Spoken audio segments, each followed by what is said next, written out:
The sound of gravel crunching under the tires of my RV was the only noise for miles as I pulled into the secluded campsite on the edge of Letchworth State Park. It was exactly what I needed: quiet, peaceful, and far from the mess of my life back home. My divorce was finalized 2 months ago, and the silence in my empty apartment had become unbearable. A solo road trip seemed like the perfect way to clear my head, and this park, with its endless trails and breathtaking gorges, promised a fresh start. The site I'd chosen wasn't on the main map.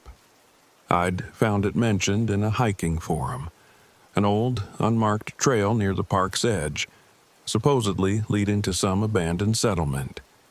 That kind of thing always intrigued me, and as a freelance woodworking blogger, I figured I might even find some inspiration for my next post.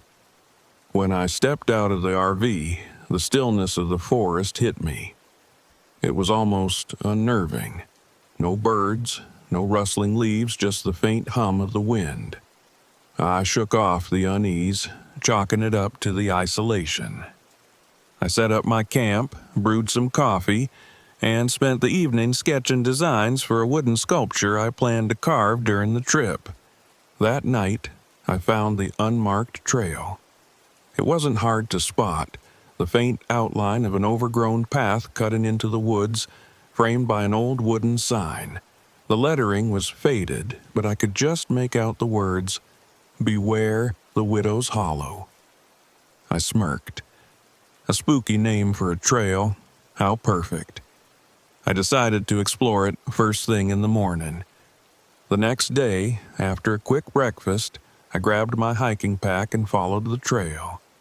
The path was uneven, the dirt packed hard from years of neglect. I passed moss-covered stones and rusted scraps of metal, tools maybe, half buried in the earth. The deeper I went, the more it felt like stepping back in time. About an hour in, I found what I assumed was the settlement. The remains of a few stone foundations peeked through the undergrowth, their edges crumbling. Nearby was a well, its stones dark with age and covered in ivy. As I wandered around, I spotted something unusual. A small wooden doll, no bigger than my hand, propped against a tree. The doll was crudely carved with exaggerated features that gave it a strange, unsettling expression. It was shaped like a woman, her arms stretched out as if in warning. I turned it over in my hands, studying the worn grooves. It had clearly been here for decades. "Creepy," I muttered, slipping it into my pack. It would make for an interesting addition to my blog, a real piece of history. As I headed back, I felt the first prickle of unease. The trail seemed different, like it had shifted while I was in the settlement. I shrugged it off and pressed on, but I couldn't shake the feeling that I was being watched. That night, the forest came alive in strange ways. It started with a faint knocking sound, soft but deliberate, against the side of the RV. At first, I thought it was a branch brushing against the exterior, but when I checked, there was nothing outside. I climbed back inside, locked the door, and turned on my lantern. That's when I noticed it. The wooden doll sitting upright on the table where I'd left it lying down. My stomach tightened. "You're losing it, Ben," I muttered, picking it up and placing it back in my pack. It didn't move again, but I barely slept. The next morning, I woke to find scratches on the RV's door. They weren't deep, but they were deliberate, thin, parallel lines that hadn't been there before. I stepped outside, scanning the area. There were no tracks, no sign of animals, just the scratches. I decided to return to the settlement, hoping to shake the unease. This time, the air felt heavier, the trees darker. When I reached the well, I stopped cold. Someone, or something, had carved faces into the trees surrounding the clearing. They were crude but distinct, and one of them looked eerily like my ex-wife. "Okay, this is officially creepy," I said aloud, my voice thin in the silence. Back at the RV, I encountered a park ranger. She was older, with a weathered face and a no-nonsense air. "You're camped pretty far out," she said, eyeing my setup. "I like the quiet," I replied, trying to sound casual. She nodded slowly, then asked, "You didn't take anything from the settlement, did you?" The question caught me off guard. No. Why?" Her eyes narrowed. "That area's not just abandoned. It's cursed. They called it Widow's Hollow for a reason. Folks say she cursed the land after her husband died. Anyone who disturbs it pays the price." I wanted to laugh, but her expression made it clear she wasn't joking. I thanked her for the warning, keeping the doll a secret. That night, the knocking returned, louder this time. It wasn't just the door. Something was circling the RV, its footsteps deliberate and slow. I peered out the window and saw a shadow, tall and thin, almost human, but wrong. Its movements were jerky, unnatural, like it was being pulled by invisible strings. My breath caught. I grabbed the doll and flung it into a corner, shouting, "What do you want?" The shadow paused, its head tilting as if it had heard me. Then it vanished, melting into the darkness. The next day, I decided to return the doll. I packed it carefully, but the forest seemed determined to stop me. The trail twisted in ways it hadn't before, and the whispers began, soft at first, then louder, echoing my name. When I reached the well, the shadow was waiting. This time it took shape, a woman with jagged, wooden features and hollow eyes. Her arms stretched out, mimicking the pose of the doll. I froze, unable to move as she pointed to the well. The whispers grew deafening, surrounding me. "Take it!" I shouted, throwing the doll into the well. The whispers stopped. The woman stared at me for a long, agonizing moment before fading into the air. Back at the RV, I packed up and left without looking back. I thought I'd escaped, but weeks later, as I reviewed photos from the trip, I saw her, a shadowy figure standing in the background of every shot near the settlement. And then, last night, the knocking returned, soft and deliberate. When I opened the door, the doll was sitting on my doorstep, its hollow eyes staring up at me. I don't think she's finished with me yet.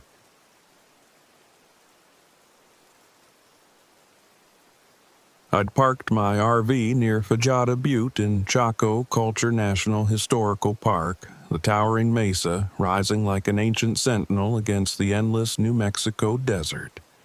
The quiet was intoxicating. It was the kind of place that didn't just whisper history. It screamed it in the silence. Perfect for my blog.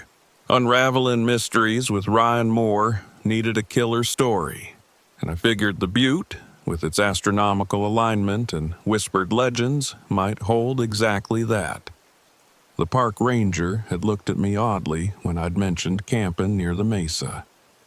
"Most folks don't go that far out," she said, brushing red dust from her uniform. "Fajada's sacred. Just don't wander too close at night." I laughed it off, the way I always did with warnings that sounded superstitious. But as I set up camp in the shadow of the butte, I couldn't help but feel like I was being watched. The feeling gnawed at the edge of my thoughts, a faint itch I couldn't scratch. That night, the desert came alive in ways I hadn't anticipated. My RV generator sputtered around midnight, throwing the interior into darkness. It wasn't unusual. I'd had trouble with it before, but here, with no cell service and no one for miles, it felt ominous. I lit my lantern and opened the door to investigate. The desert stretched out in shades of black and silver, the moon casting eerie shadows over the scrubby terrain. The generator was fine, just finicky, but when I turned to go back inside, I saw them, hoof-like tracks deep in the dirt, circling the RV. Coyote? No, they were too big for that. Elk, maybe, but there hadn't been any other signs of wildlife nearby. I grabbed my camera, snapped a few pictures, and retreated inside, locking the door behind me. The night was still after that, but I barely slept. The next morning, I set out to explore the ruins. Chaco Canyon was incredible. Ancient kivas and crumbling walls that once housed an advanced civilization. I marveled at how the Chacoans had aligned their buildings with the stars, their culture blending science and spirituality.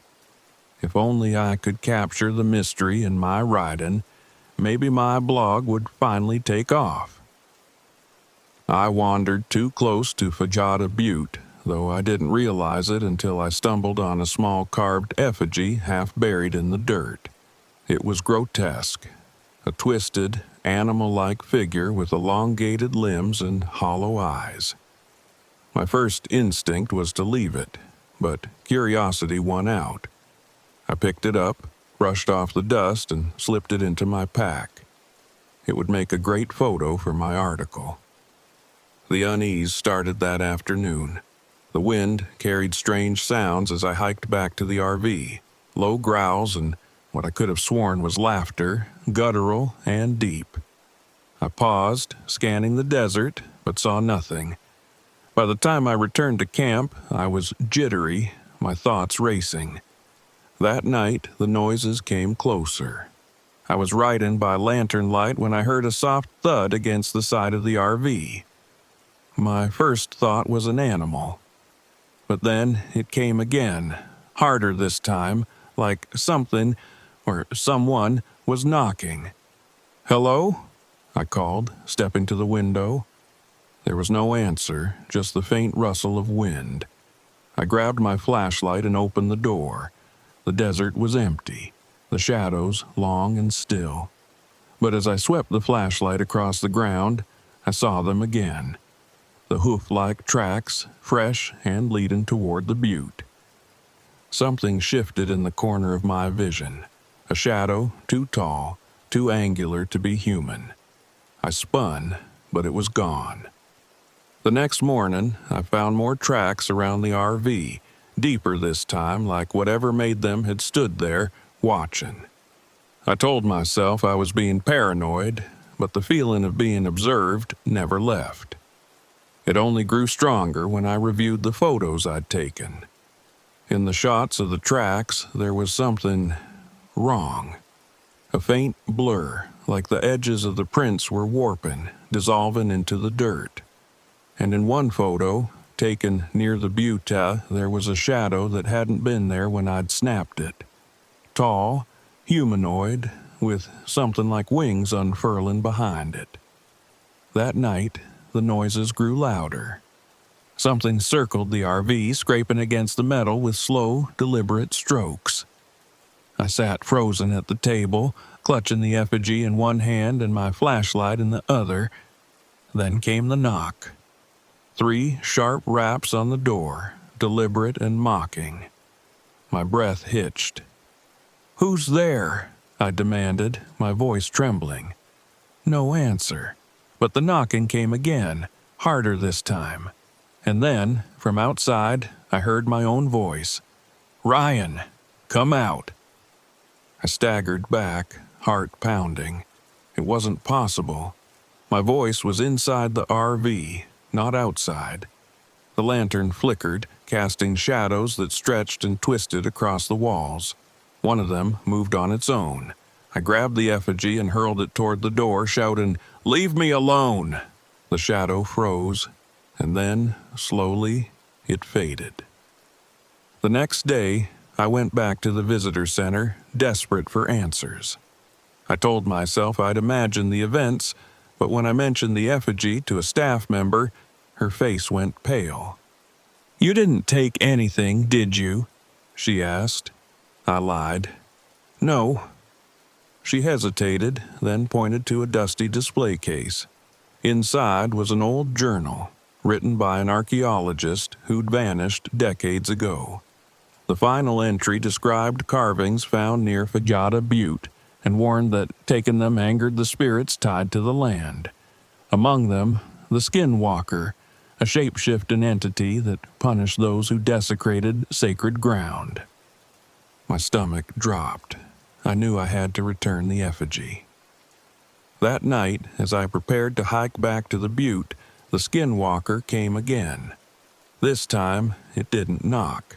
It rocked the RV violently, its guttural laughter echoing through the walls. The lights flickered and died, plunging me into darkness. I peeked through the window and saw it clearly for the first time. It was tall, 7, maybe 8 feet, with elongated limbs and glowing yellow eyes. Its face was a horrifying blend of human and animal, its mouth stretching into a grin that exposed too many teeth.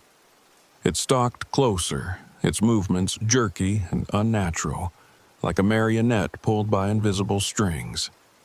My throat tightened as it pressed its face against the window, its eyes locking onto mine.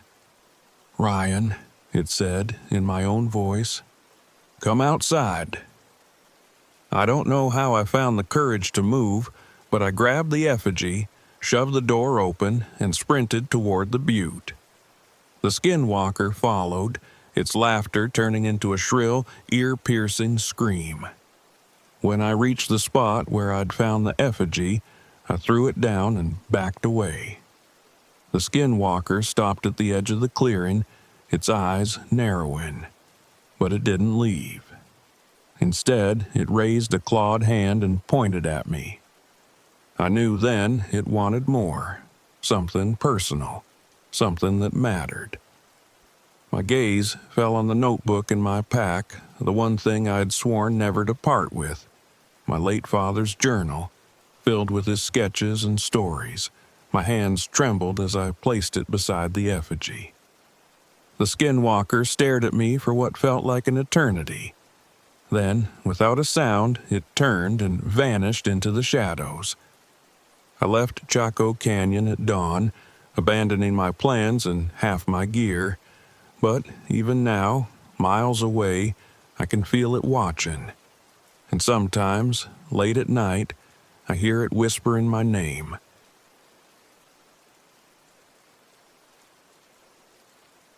The trail to Blackwater Canyon had looked charming in the brochures. Lush greenery, cascading waterfalls, and enough rugged charm to make it feel adventurous. That's how I sold it to the group anyway. I needed this trip. My younger brother Jake and I hadn't spoken much in the last year, and I thought a weekend in the woods could fix what time and distance had frayed.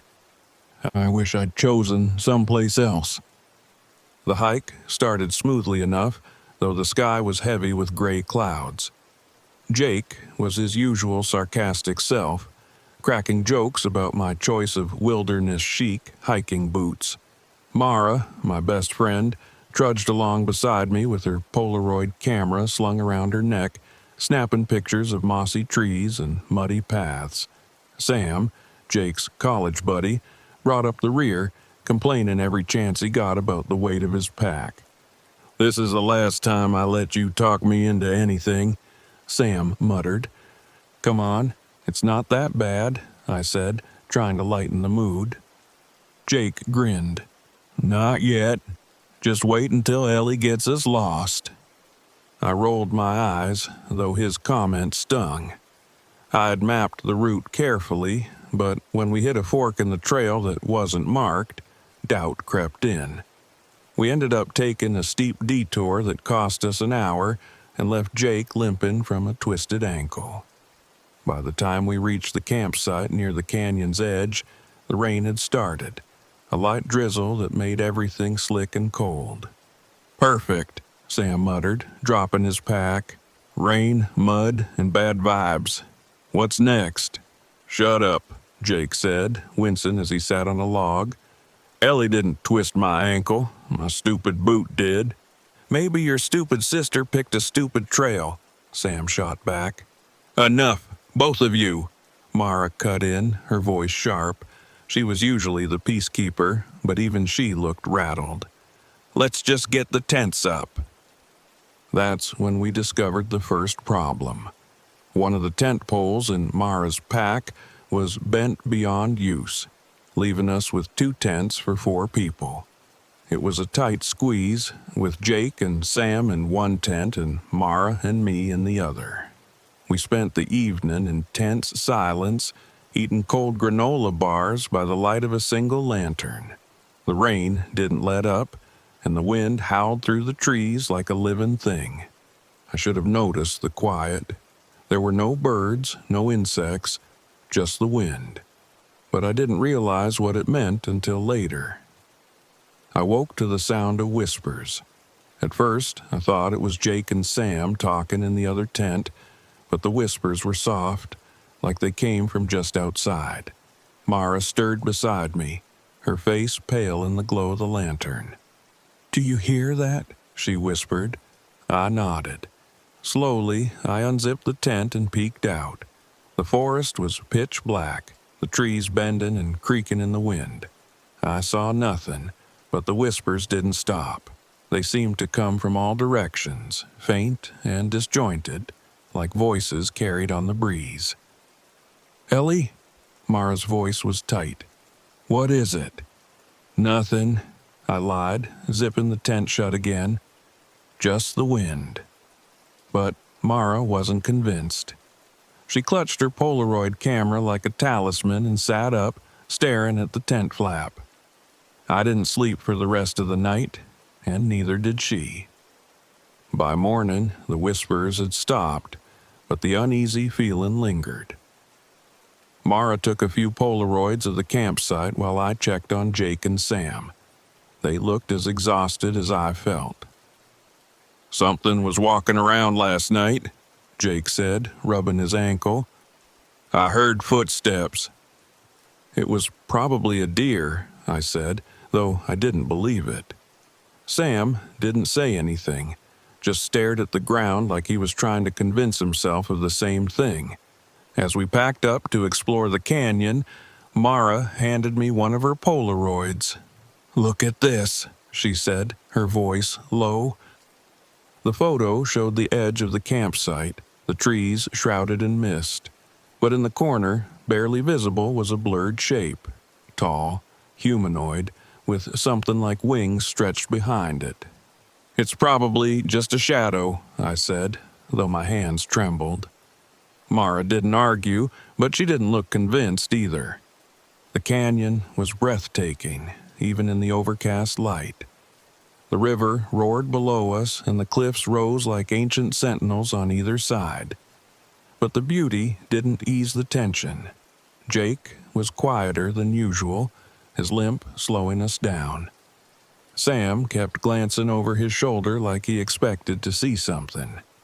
We paused for lunch near the edge of the canyon, where the trail narrowed to a rocky ledge. That's when Mara spotted the lights. "Look!" she whispered, pointing into the trees. At first, I thought it was just a trick of the light, but as I stared, I saw them too. Red, glowing orbs moving slowly through the forest. "What the hell is that?" Jake asked, his voice tight. Sam shook his head. "Probably just fireflies." "In November?" Mara countered. She raised her camera and snapped a picture, but when the Polaroid developed, the lights were gone. In their place was a dark smudge, like a winged shadow blotting out the trees. The hike back to camp was worse. The air felt heavier, like the forest was holding its breath. The whispers started again as dusk fell, faint but persistent. This time, they weren't disjointed. They were saying our names. "Ellie," the voice called, soft and drawn out. "Jake." We stuck close together, our lanterns cutting weak beams through the dark. When we finally reached camp, Jake turned to me, his face pale. "We need to leave." "Not in the dark," I said. "It's too dangerous." "It's more dangerous to stay," he shot back, his voice rising. "Something's out there, Ellie. You saw it too." Before I could respond, a loud crack echoed through the forest. We all froze, our breath clouding in the cold air. Then we saw it.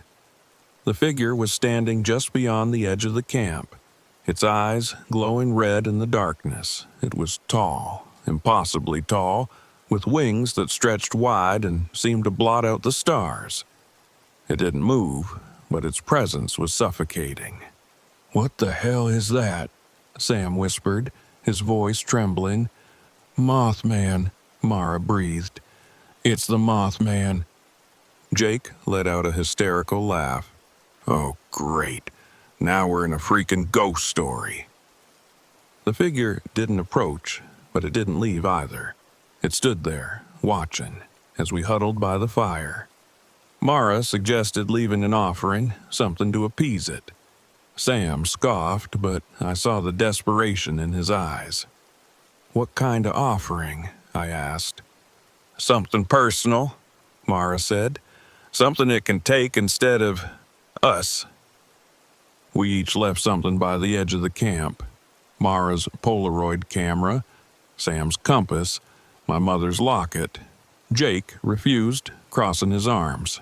"This is stupid." "Jake, please," I begged, but he shook his head. "It's not taking anything of mine."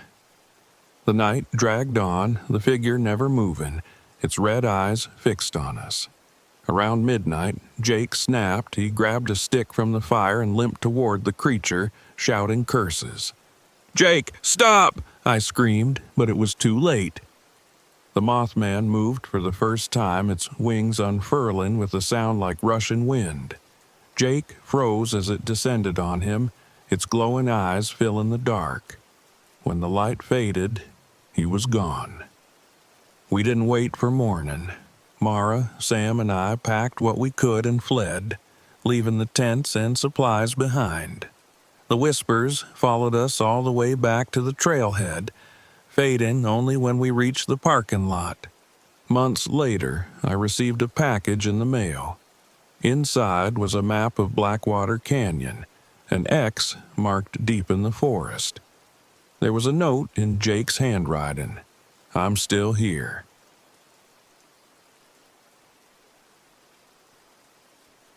I pulled into Hollow Creek Campground late in the afternoon, my RV creaking with every pothole on the gravel road.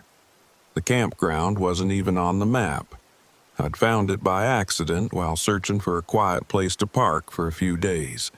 My plan was simple: write, decompress, and maybe figure out what the hell I was doing with my life. The place seemed perfect at first. The trees were dense, their branches twisting together like an old knot. The air smelled clean and earthy, and the only sounds were the rustle of leaves and the occasional bird call. But something about it felt off. I couldn't put my finger on it, but the quiet wasn't peaceful. It was oppressive, like the forest was holding its breath. The campground was practically empty. Only one other RV was parked nearby, an older, beaten-up model with faded paint and patched-up windows. Its owner was standing by a campfire, stirring something in a pot. He looked up as I parked and gave me a curt nod. After setting up, I wandered over to say hello. The man was older, with a scar running down the side of his face and eyes that looked like they'd seen too much. He didn't smile, just stared at me as I approached. "Evening," I said, holding out a hand. "I'm Liam." He shook it reluctantly. "Cal?" We exchanged a few pleasantries, but he wasn't much of a talker. When I asked how long he'd been camping here, his expression darkened. "Too long," he muttered, then added, "Don't stay here longer than you have to. Place isn't right." "Not right?" I asked, trying to keep my tone light. "What do you mean?" He didn't answer, just poked at his fire with a stick. "You'll see." That first night, the generator in my RV gave out. I cursed under my breath as the lights flickered and died, plunging the interior into darkness. I fumbled for my flashlight, trying to convince myself it was just a coincidence. Mechanical things break all the time. Nothing weird about that. Still, the quiet outside felt heavier than before.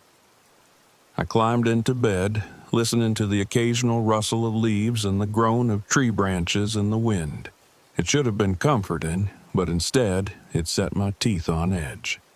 Somewhere around midnight, I heard it. A faint whisper, like someone calling my name. Liam.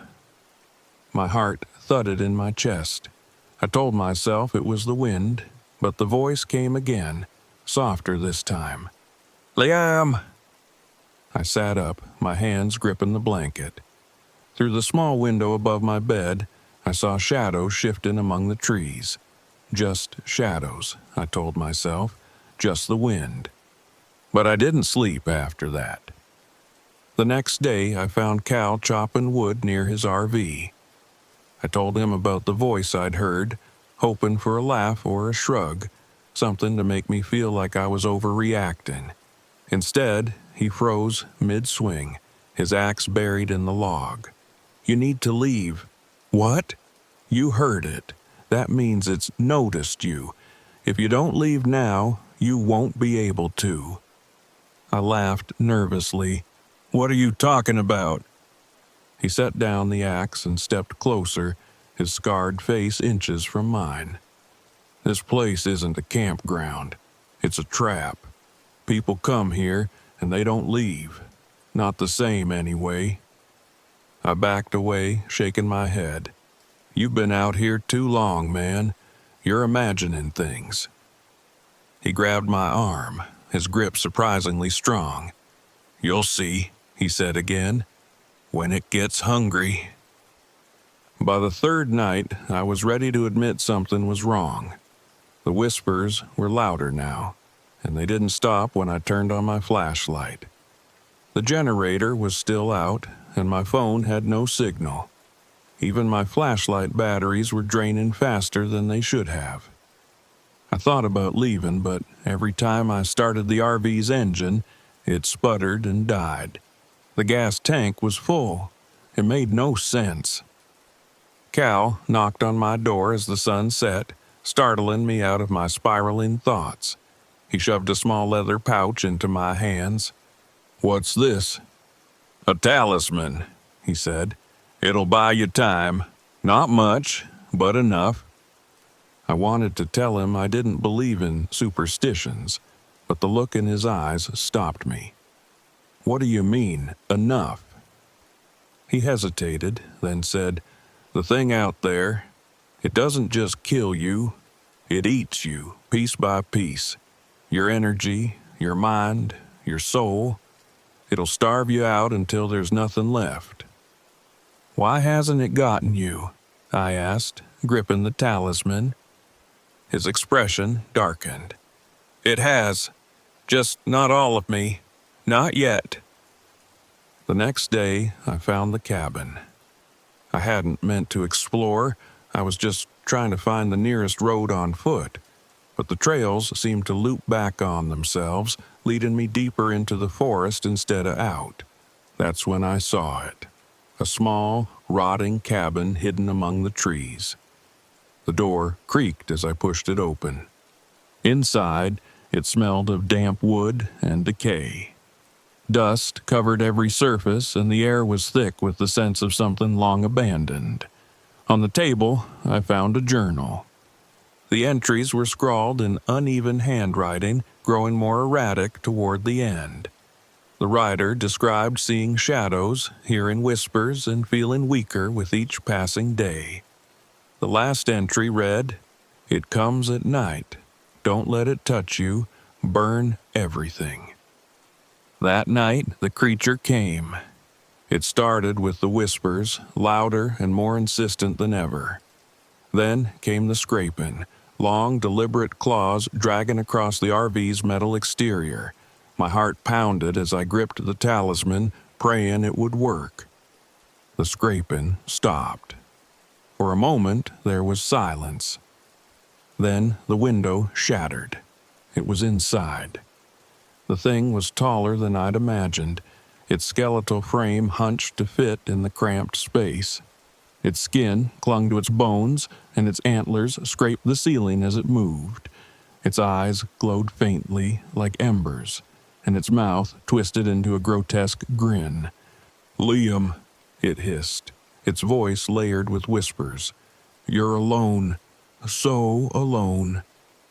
I stumbled backward, clutching the talisman.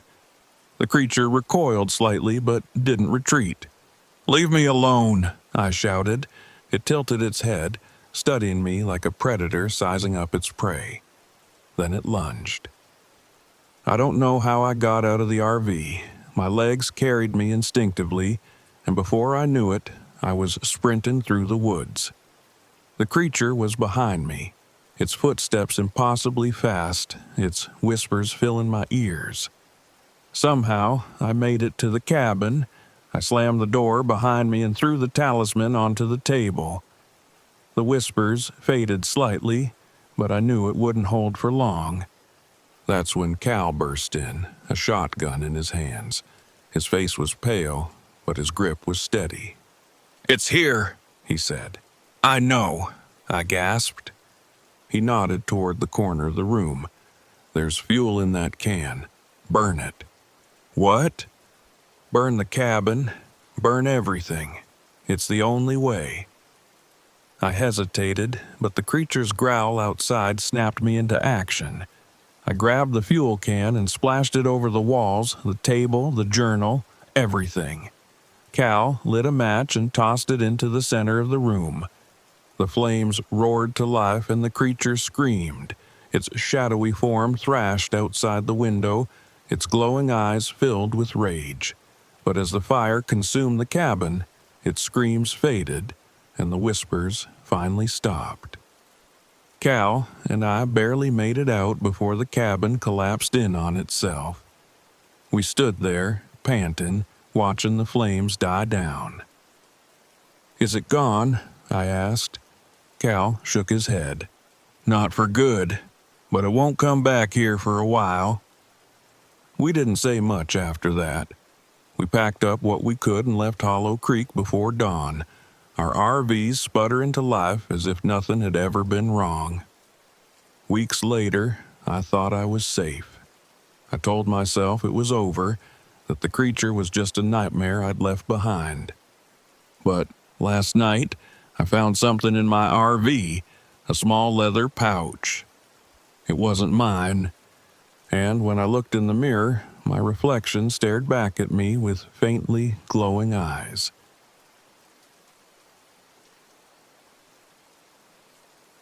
I didn't expect Stillwater Reservoir to feel this empty. The brochures painted it as serene, untouched, a paradise for campers and photographers. I guess that was true, but there was something else about it too, something heavy, like the air itself had weight. Maybe it was just me, lugging my post-divorce baggage along for the ride. My RV, a rental that looked better in the listing than it did in person, hummed faintly as I parked by the edge of the lake. The water stretched out like a sheet of glass, and the pines that ringed it stood tall and still, like sentinels guarding some ancient secret. I was here to work, sort of. The idea was to write a travel memoir, something reflective about finding myself in nature or whatever. Honestly, I just needed a break from the mess I'd left behind. The divorce, the fights, the guilt, it all followed me like a shadow. Stillwater was supposed to be the cure. The first person I met was Marge, the owner of a dusty bait shop near the lake. She had the kind of face that looked like it had seen everything and cared about none of it. "You camping alone?" she asked as she rang up my supplies, fishing line, bait, a map of the area. Her eyes lingered on me like she was sizing me up. "Yeah," I said, forcing a smile, "just looking for some peace and quiet." Marge snorted. "You'll get quiet all right. Too much of it, maybe. Be careful out there." Her tone gave me pause. "Careful of what?" She shrugged, but her gaze drifted toward the lake. "Just don't go poking around where you shouldn't. That lake's got a history, you know. Some folks say it doesn't like to be disturbed." I laughed, but it sounded hollow even to me. "A haunted lake, huh?" Marge didn't laugh. "Call it what you want. Just don't go looking for trouble." That first night was calm enough. I set up camp by the water, cooked a bland meal on my propane stove, and watched the sun dip behind the trees, turning the sky a deep, bruised purple. I tried to write, but my mind wandered. I kept thinking about what Marge had said, about the lake's history. When I finally crawled into the RV, sleep came in fits. I'd drift off, only to wake up to strange noises, faint splashes, like something moving in the water, and once a soft knock on the side of the RV. I told myself it was nothing. Lakes have animals, wind moves things, no big deal. But just before dawn, I heard something else. A voice, faint, melodic, almost inviting. I sat up, heart pounding, and stared out the window. The lake was shrouded in mist, and for a moment I thought I saw a figure standing on the water's surface. But then the fog shifted, and it was gone. The next morning, I met Ethan. He was camped a few hundred feet down the shoreline, his RV older and more beat up than mine. He waved me over as I walked past, and before long, we were chatting over coffee. "Hell of a spot, huh?" he said, gesturing to the lake. "Peaceful, but a little eerie too, don't you think?" I nodded. "Marge mentioned something about the lake's history. She made it sound like it was haunted." Ethan chuckled, but it didn't reach his eyes. "Marge loves her stories. Still, people do go missing out here sometimes. Boaters, mostly. Some say there's an undertow that pulls them under. Others blame the lake watcher." I raised an eyebrow. "The what?" "It's an old story. Back when they built the reservoir, they flooded a town that used to be here. People lost everything, even their graves. Supposedly, one woman refused to leave. She drowned when the water rose, and now she haunts the lake, protecting it, or punishing people, depending on who you ask." I laughed nervously. "Sounds like a campfire story." "Maybe," Ethan said, but his expression darkened. "Still, I wouldn't go out on the water if I were you." The next few days passed in a haze of minor annoyances. The RV started acting up, flickering lights, a radio that turned on by itself. I chalked it up to the rental company's negligence, but it grated on me. Worse, I couldn't shake the feeling that I was being watched. Every time I went near the water, the hair on the back of my neck stood on end as if something, or someone, was waiting for me. Then I found the boat. It was half submerged in a little cove, hidden by reeds. At first, I thought it was abandoned, but as I got closer, I saw a bag inside, along with a waterlogged journal. The pages were smeared and barely legible, but I managed to make out a few entries. "She watches from the depths. The deeper you look, the harder it is to leave. I hear her at night, calling my name. I know I shouldn't answer, but it's so hard to resist." Something about the words sent a chill through me. I stuffed the journal into my bag and hurried back to camp. That night, I couldn't stay away. I kept thinking about the journal, about the voice I'd heard my first night here. What was it Marge had said? Don't go poking around where you shouldn't. But I couldn't help myself. I grabbed a flashlight and headed for the boat. The lake was unnervingly still, the water dark and glassy under the moonlight. My hands trembled as I pushed off from the shore, the oars creaking in their locks. The journal sat heavy in my backpack, like it was daring me to keep going. I didn't know what I was looking for, closure, answers.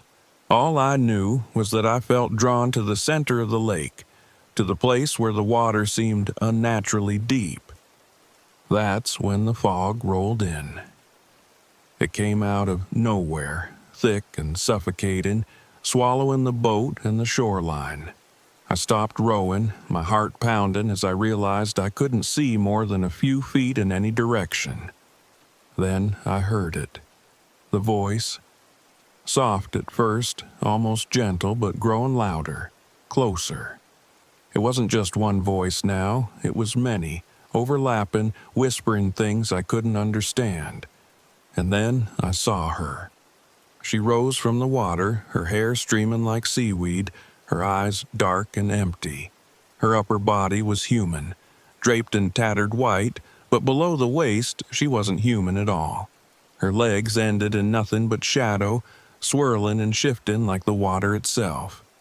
"You came too far," she said, her voice like a chorus of whispers. "You looked too deep." I couldn't move, couldn't speak. The boat rocked violently as hands, too many hands, reached up from the water, grasping at the sides. My flashlight flickered, and in its dying beam, I saw faces beneath the surface. Pale, bloated faces, their mouths open in silent screams. The boat tipped and I plunged into the water. It was colder than I expected, almost freezing, and the hands were on me now, pulling me down. The watcher's face was inches from mine, her lips curling into a smile that stretched too wide. "You carry guilt," she said. "I can take it from you." "No!" I choked, kicking wildly. My bag slipped off my shoulder, sinking into the depths. The journal, my camera, everything I'd brought with me, it was gone. For a moment, the hands loosened their grip, and I swam frantically toward the surface. I woke up on the shore, coughing up lake water and shivering uncontrollably. The fog was gone, and the sun was rising, painting the sky in soft hues of orange and pink. My RV was still there, waiting, but Ethan's campsite was empty. His RV, his gear, everything was gone. I stumbled into the bait shop later that day, half expecting Marge to laugh at me, but when she saw my face, she just nodded knowingly. "You're lucky," she said. "She usually doesn't let people go." I left Stillwater that afternoon, but the lake hasn't left me. Sometimes when I'm driving at night, my radio crackles with static, and I hear faint whispers beneath the noise. Sometimes when I dream, I see her face, smiling that too wide smile, and sometimes when I close my eyes, I swear I can still feel the hands pulling me down.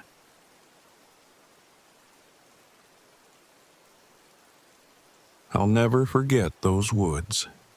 The way the pines seemed to stretch endlessly upward, blotting out the sun, and the oppressive silence broken only by whispers of wind that felt like they carried secrets older than I could comprehend. We went there looking for adventure, for a chance to reconnect as friends. What we found, it was something I still can't explain. Matt, my boyfriend, had this idea to take us camping in the Ouachita National Forest. He'd been raving about how it was a perfect escape. No cell service, no noise, just pure wilderness. "You'll love it," he said, grinning as he shoved his meticulously organized gear into the car. "It's good to get off the grid every now and then." Troy and Beth joined us, though neither seemed enthusiastic. Troy cracked jokes nonstop. his way of hiding how uncomfortable he was, while Beth sat quietly, clutching her backpack like it was a lifeline. "Do they even have Wi-Fi out there?" Troy teased as we pulled into the forest's edge, the tall pines swallowing the road. "No," Matt said, deadpan. "That's the point." I glanced at Beth, who was already fidgeting with the hem of her jacket. She wasn't thrilled about the trip either, but she hadn't said much. She never did. The first day wasn't bad. The forest was beautiful, with sunlight streaming through the canopy, dappling the trail in gold and green. We hiked until we found a clearing by a stream where Matt insisted we set up camp. "This is perfect," he said, dropping his pack with a satisfied sigh. Troy's tent was ancient, barely holding together as he tried to set it up. The poles bent unnaturally, and he let out a string of curses that made Beth flinch. "Maybe we should have bought a new one," she murmured. Matt laughed. "It'll hold. Besides, it's not like it's going to rain." That night, as we sat around the fire, Troy cracked jokes about everything from Matt's survivalist cosplay to the strange noises coming from the trees. "Probably Bigfoot," he said, grinning at Beth. She didn't laugh, just stared at the shadows beyond the firelight. "Stop," she whispered. "It's not funny." I nudged her. "It's just the wind. Relax." Beth didn't respond. Her gaze stayed fixed on the woods. When I followed her eyes, I thought I saw something move. A shadow, too tall and too fluid to be a deer. But it was gone in an instant, and I told myself it was just my imagination. The next morning, things started to go wrong. Beth woke us early, claiming she'd seen someone near the camp in the middle of the night. "She was standing by the trees," Beth said, her voice trembling. "A woman, but her legs, they weren't right." Troy groaned. "Beth, it's the woods. You probably saw an animal." Beth shook her head. "No, she looked human, until she wasn't." Matt brushed it off as nerves. "We're miles from the nearest road. No one's out here but us." Beth didn't look convinced, but she stayed quiet after that. I couldn't shake the feeling that she wasn't imagining things. On the second day, we hiked deeper into the forest, following what Matt swore was a trail on his map. But after hours of walking, it became clear we were lost. "This is the wrong way," Sophie said, pointing to the map. "The stream's supposed to be east, but it's not." Matt's jaw tightened. "The map's fine. We'll find it." The tension between them grew, and Troy and Beth trailed behind, whispering nervously. When we finally stopped to rest, Beth pointed to the ground. "What kind of tracks are those?" I leaned closer. They looked like deer tracks, but bigger, the hoof prints deep in the soil. Matt shrugged. "Probably a big buck. They're all over out here." But Troy frowned. "They're weird, though, right? Like, wrong." Matt rolled his eyes. "Let's keep moving." That night, the forest felt different. The air was heavier, and the usual nighttime sounds, the chirping of crickets, the rustle of leaves, were gone. Beth refused to sit by the fire, instead curling up in her sleeping bag inside the tent. Troy stayed close, cracking nervous jokes, but even he seemed on edge. Then the laughter started. It was faint at first, barely audible over the crackling fire. I thought I was imagining it until Troy froze, his eyes wide. "Did you hear that?" Matt frowned. "Hear what?" "It's like someone laughing," Troy said. Matt shook his head. "It's just the wind." But it wasn't. The sound grew louder, circling the campsite. It was high-pitched, almost musical, and it made my skin crawl. Beth poked her head out of the tent, her face pale. "It's her," she whispered. "She's here." Matt grabbed a flashlight and shone it into the trees, but there was nothing there. "It's nothing," he said firmly. "Everyone, get some sleep." By the third day, everything was falling apart. Troy twisted his ankle when he tripped over a root, and Beth's nerves were shot.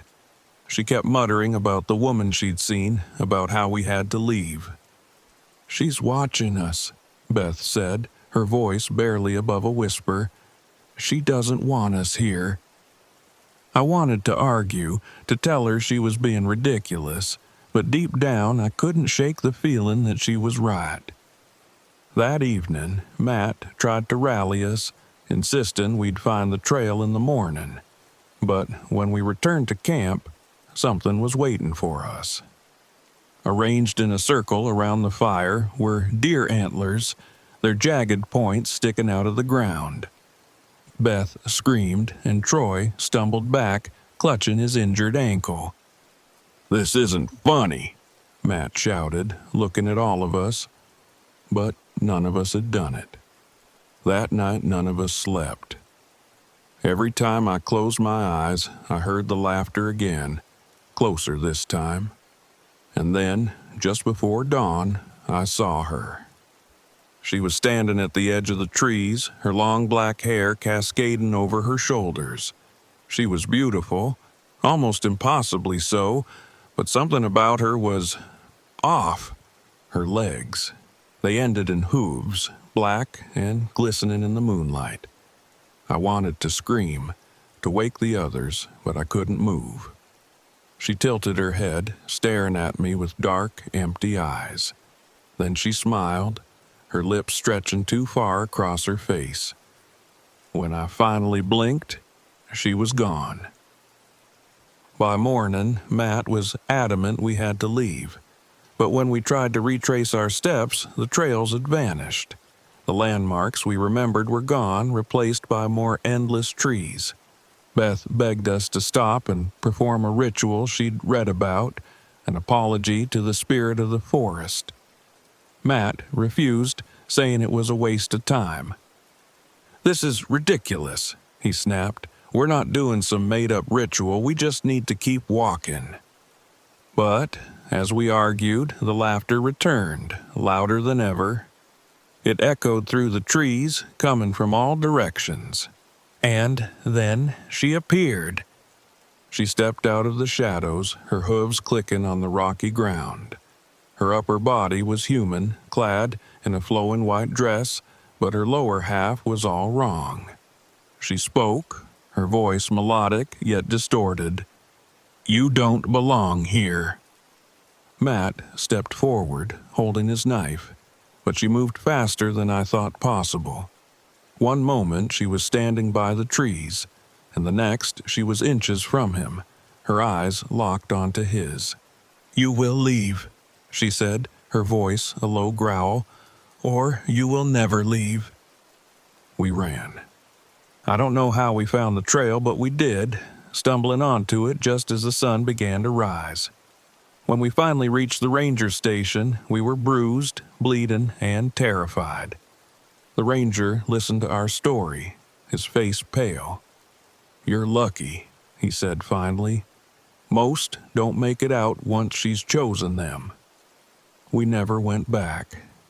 But sometimes, when I close my eyes, I still see her, standing at the edge of the trees, smiling that too wide smile, watching, waiting. The forest remembers.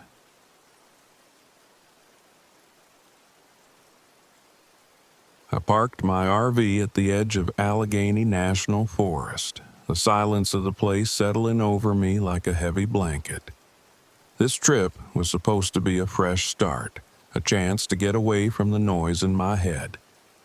I was here to write an article about forgotten trails and hidden places, the kind of wilderness most people never see. That's how I liked it. Just me, the forest, and the kind of solitude that forces you to reckon with yourself. I hadn't reckoned with myself in years. The first day, I stuck to marked trails, mapping out routes and snapping photos for the article. The forest was beautiful, its trees tall and ancient, their roots twisting through the ground like veins. But something about it felt different. The air was thick, not with humidity, but with a kind of weight, as if the forest were holding its breath. Birds sang, but their calls were distant. Even the wind moved cautiously through the trees. I tried to shake the feeling, focusing on the work. By late afternoon, I found something that piqued my curiosity. An unmarked trail hidden beneath years of overgrowth. It wasn't on my map, but it was there, unmistakable. A narrow path that cut deeper into the forest. The trees framed it like an archway, and for a moment I thought I saw footprints in the dirt. Fresh ones. I told myself I'd come back tomorrow. The sun was setting, and the forest wasn't a place to wander after dark. Not alone. That night, I sat in my RV, reviewing the day's notes. Outside, the forest stretched into shadows, and the only sound was the occasional rustle of leaves. As I sipped coffee, I heard it, a faint snap of a branch. My head shot up and I peered out the window. Nothing. Probably just a deer. But then came the footsteps. Slow, deliberate, crunching leaves just outside my RV. I froze, my heart hammering. "Hello?" I called out. No answer. I grabbed a flashlight and opened the door, shining the beam into the darkness. Nothing. The footsteps stopped and the forest was silent again. I locked the door and tried to tell myself it was just my imagination. But the uneasy feeling stayed with me long after I turned off the lights. The next morning, I couldn't resist the pull of the unmarked trail. I packed a day bag and set off, the early sun filtering through the trees. The path was narrow, its edges clawed by brambles, and the silence was almost suffocating. No birds, no wind, just my boots crunching against the dirt. I found signs of something old along the way, rusted tools half buried in the ground, a child's shoe that looked decades old, and claw marks gouged deep into the trees. My chest tightened as I ran my fingers over the marks. They weren't from an animal. Too big, too deliberate. I pressed on, the path growing steeper and more twisted, until I came to a clearing. At its center was an abandoned logging camp, its remains rotten and forgotten. A small cabin sagged against time, its roof caved in. Nearby, a rusted wood stove leaned precariously on its side, surrounded by piles of bones. Animal bones, I told myself, but some looked unnervingly large. Then I saw it, a figure in the distance, a hiker dressed in an old-fashioned pack and clothes that didn't belong in this century. Relief washed over me at the thought of another person, but when I called out, the figure didn't respond. It just stood there, motionless, before turning and vanishing into the trees. A chill crept up my spine. I wanted to leave, but curiosity drove me forward. Inside the cabin, I found a journal buried under debris, its pages brittle with age. The entries were cryptic, detailing the settlers' struggle during a brutal winter. They spoke of starvation, desperation, and something else, something they called a demon in the woods. The final entry read, "We've made the offering. May it be enough to keep the beast at bay." I snapped a photo of the page and left the cabin, my nerves frayed. The forest felt heavier now, as if it were alive, watching. I hurried back to the RV, but the trail seemed to stretch on forever, looping back on itself. It was dusk by the time I stumbled out, drenched in sweat, my breath ragged. That night, I dreamed of the hiker. He was standing outside my RV, his face pale and bloodied, his eyes wide with terror. "Leave," he whispered, his voice a low rasp. before it's too late. I woke with a start, my chest tight. Outside, the forest was alive with sound. Whispers, scratching, something pacing just beyond the RV. My flashlight revealed claw marks gouged into the side of the vehicle, the same marks I'd seen on the trees. My heart raced as I locked every door and window, praying it would be enough. The whispers grew louder, circling the RV. They weren't human voices. They were guttural, animalistic, but filled with rage. And then I saw it. A figure stood just beyond the tree line, its body skeletal and gaunt, its eyes glowing like embers. Its head was twisted at an unnatural angle, and its limbs were too long, too thin. It didn't move, but I could feel it watching me, its gaze burning into my soul. I didn't sleep. The next day, I returned to the logging camp, driven by a mix of fear and determination. I had to understand what was happening. The journal's cryptic warning played in my mind. The beast, the offering. Inside the cabin, I found what I was looking for: an old wooden effigy, blackened by time, carved to resemble the creature I'd seen. It was surrounded by a circle of bones, its purpose clear now. The settlers had tried to appease the thing, sacrificing whatever they could to keep it away. I lit a match and set the effigy on fire. The forest erupted in chaos, the air filled with unearthly screams, and the ground trembled beneath my feet. I ran, the trees closing in around me, their branches clawing at my skin. The creature appeared in flashes, darting between the trunks, its glowing eyes locking on mine. It was faster than anything I'd ever seen, and I could feel its rage pressing against me like a physical force. The RV was in sight when it caught me.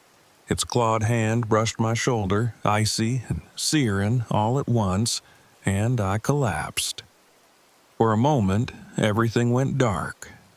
When I opened my eyes, the creature was inches away, its breath hot and rancid.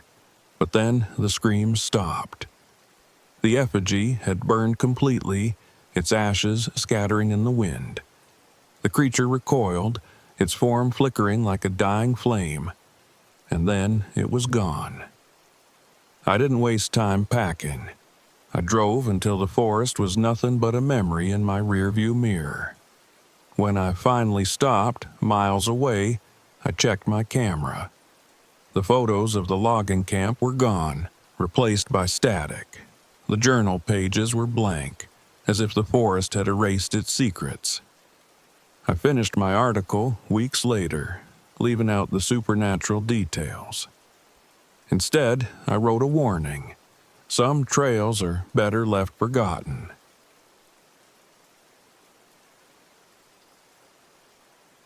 I came to Big Bend National Park to escape. Fresh off a divorce, I needed time to clear my head, to lose myself under the night sky and remember who I was before life started weighing me down. The park was one of the darkest places in the country, a stargazer's paradise, far from the noise and light pollution of cities. My RV was loaded with everything I needed: a high-powered telescope, a DSLR camera, and a collection of star charts. It was just going to be me, the cosmos, and maybe some answers. When I arrived, the desert sun hung low, casting long shadows across the barren landscape. The air shimmered with heat, and the rugged mountains stood like silent sentinels on the horizon. I parked my RV far from the official campsite, in a secluded patch of wilderness. The kind of place where I wouldn't have to see or hear anyone for days. Perfect. The first night was uneventful. I set up my telescope and pointed it toward the heavens, capturing breathtaking images of constellations and nebula. The vastness of space always had a way of making my problems feel small. But as I scanned the horizon with my camera, I noticed something odd. Faint orbs of light dancing just above the ground. They were too bright to be stars and too erratic to be headlights. They pulsed softly, shifting from white to blue, then back to white. I chalked it up to heat distortion and went to bed. The second night, the lights returned. This time they were closer, hovering above a ridge not far from my RV. I grabbed my telescope and focused on them, expecting to see a simple explanation. A plane, maybe, or some sort of wildlife reflecting moonlight. What I saw instead made my breath catch. The lights weren't just stationary orbs. They moved with intention, like they were alive. They darted in complex patterns, weaving between each other, pausing as if to observe me, then disappearing into the dark. I told myself it was just some atmospheric phenomenon. Big Bend was famous for its unexplained Marfa lights, after all. Still, an uneasy feeling settled over me. The air felt heavier, and the desert silence seemed deeper, almost unnatural. That night, my dreams were filled with voices. I couldn't make out the words, but they were urgent, whispering, pulling me toward something I couldn't see. When I woke, drenched in sweat, I thought I saw a glow outside the RV window. I froze, heart pounding, but when I looked again, it was gone. The following morning, I hiked out to explore. I wanted to shake off the weirdness and find a better vantage point for stargazing. That's when I met Sarah. She appeared as I rounded a bend, standing by a small battered tent. She looked like she'd been out here a while.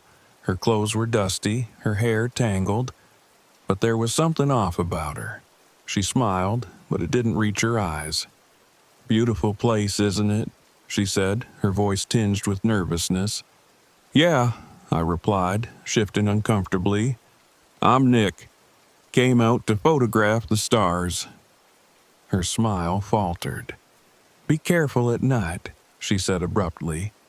"If you see the lights, don't follow them." That caught my attention. "You've seen them too?" I asked. She nodded, her expression darkening. "They're not just lights. They know you're here." Her voice trembled. "Just don't follow them." Before I could press her further, she turned and walked off into the desert. I considered going after her, but decided against it. Her warning lingered in my mind, though. That night, I couldn't stop thinking about her. The lights were waiting for me. As soon as the sun dipped below the horizon, they appeared closer than before. 3 of them, glowing faintly, hovering just beyond the RV. I grabbed my camera, my curiosity overpowering my unease. When I stepped outside, the lights darted away like they were playing a game. They paused a few yards ahead, pulsing softly, as if inviting me to follow. I remembered Sarah's words, "Don't follow them," but I did. The desert at night was an alien world. The rocks glowed faintly under the moonlight, and the air was cool, almost cold. The lights led me over ridges and through dry washes, always staying just out of reach. I told myself I was being stupid, but I couldn't stop. There was something hypnotic about them, something that made me want to keep going, no matter how far they led me. Eventually, they stopped at the edge of a canyon. I paused, catching my breath. The lights hovered over the canyon floor, illuminating a circle of stones I hadn't seen before. They were tall, weathered, and arranged in a perfect ring. Something about the scene felt wrong, like I'd stumbled into a place I wasn't meant to be. Then I saw the backpack. It was sitting in the middle of the stone circle, dusty and torn, but unmistakably real. Next to it were other items: a canteen, a rusted pocket knife, a shoe.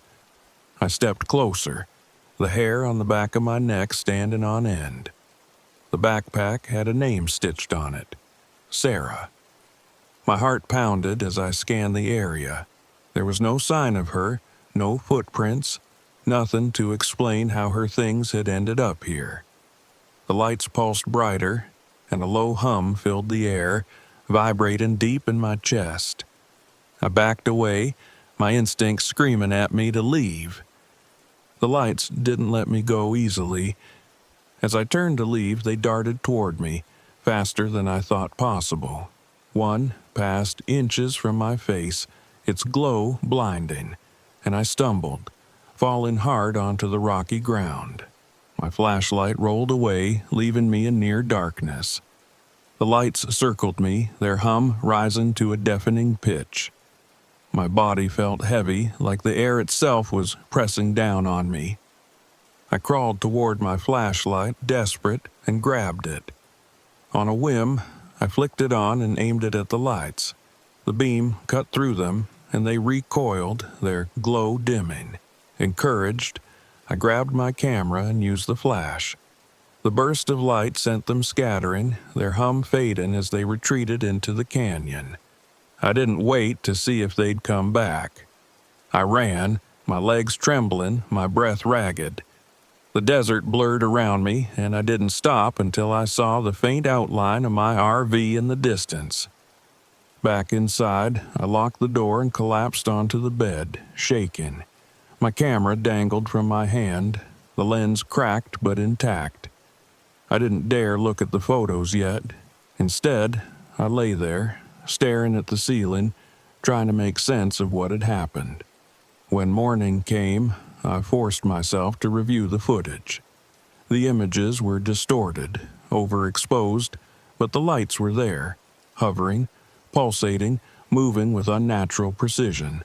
One photo caught the edge of the stone circle, and in its center, a faint shadow stood where the backpack had been. It was humanoid, but wrong. Its proportions twisted, its head tilted at an impossible angle. I packed up and left the park that day. As I drove, I glanced in the rearview mirror and saw a faint glow on the horizon. The lights were still there, watching, waiting.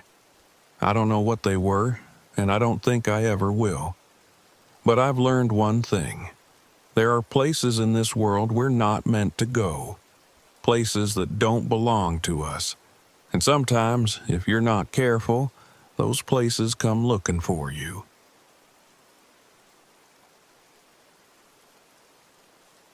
I'm not sure why I came here.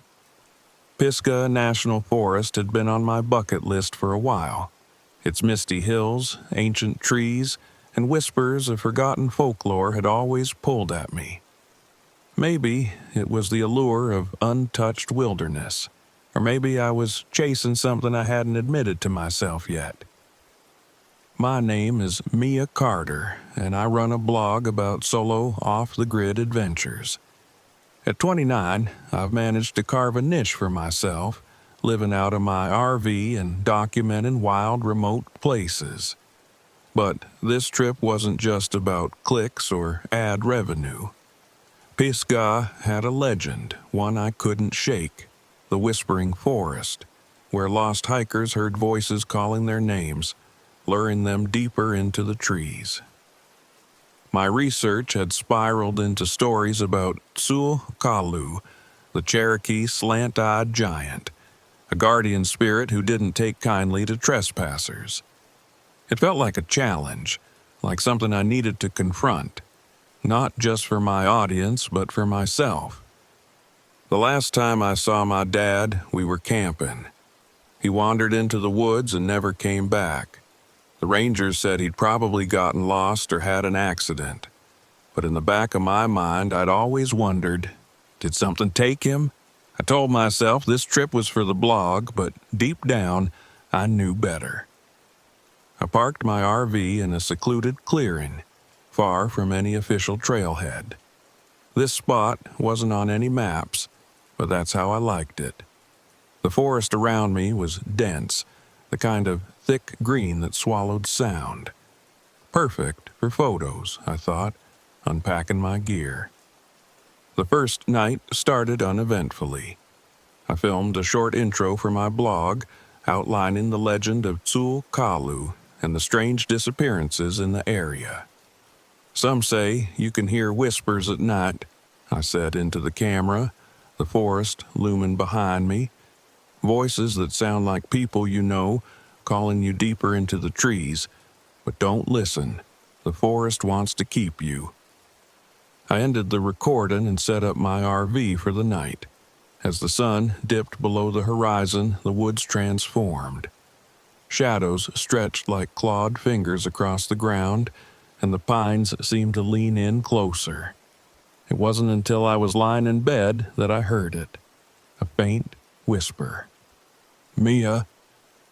My eyes snapped open. The voice was so quiet, I almost convinced myself I'd imagined it. It came again, soft and teasing, like someone trying to wake me gently. I sat up, heart pounding. "Hello?" I called, immediately feeling foolish. There was no one here. I was miles from the nearest campsite. Silence. I grabbed my flashlight and shone it out the window, the beam cutting through the thick darkness. Nothing moved. Telling myself it was the wind, I lay back down, but sleep didn't come easily. The next day, I shrugged off the night's weirdness and focused on my work.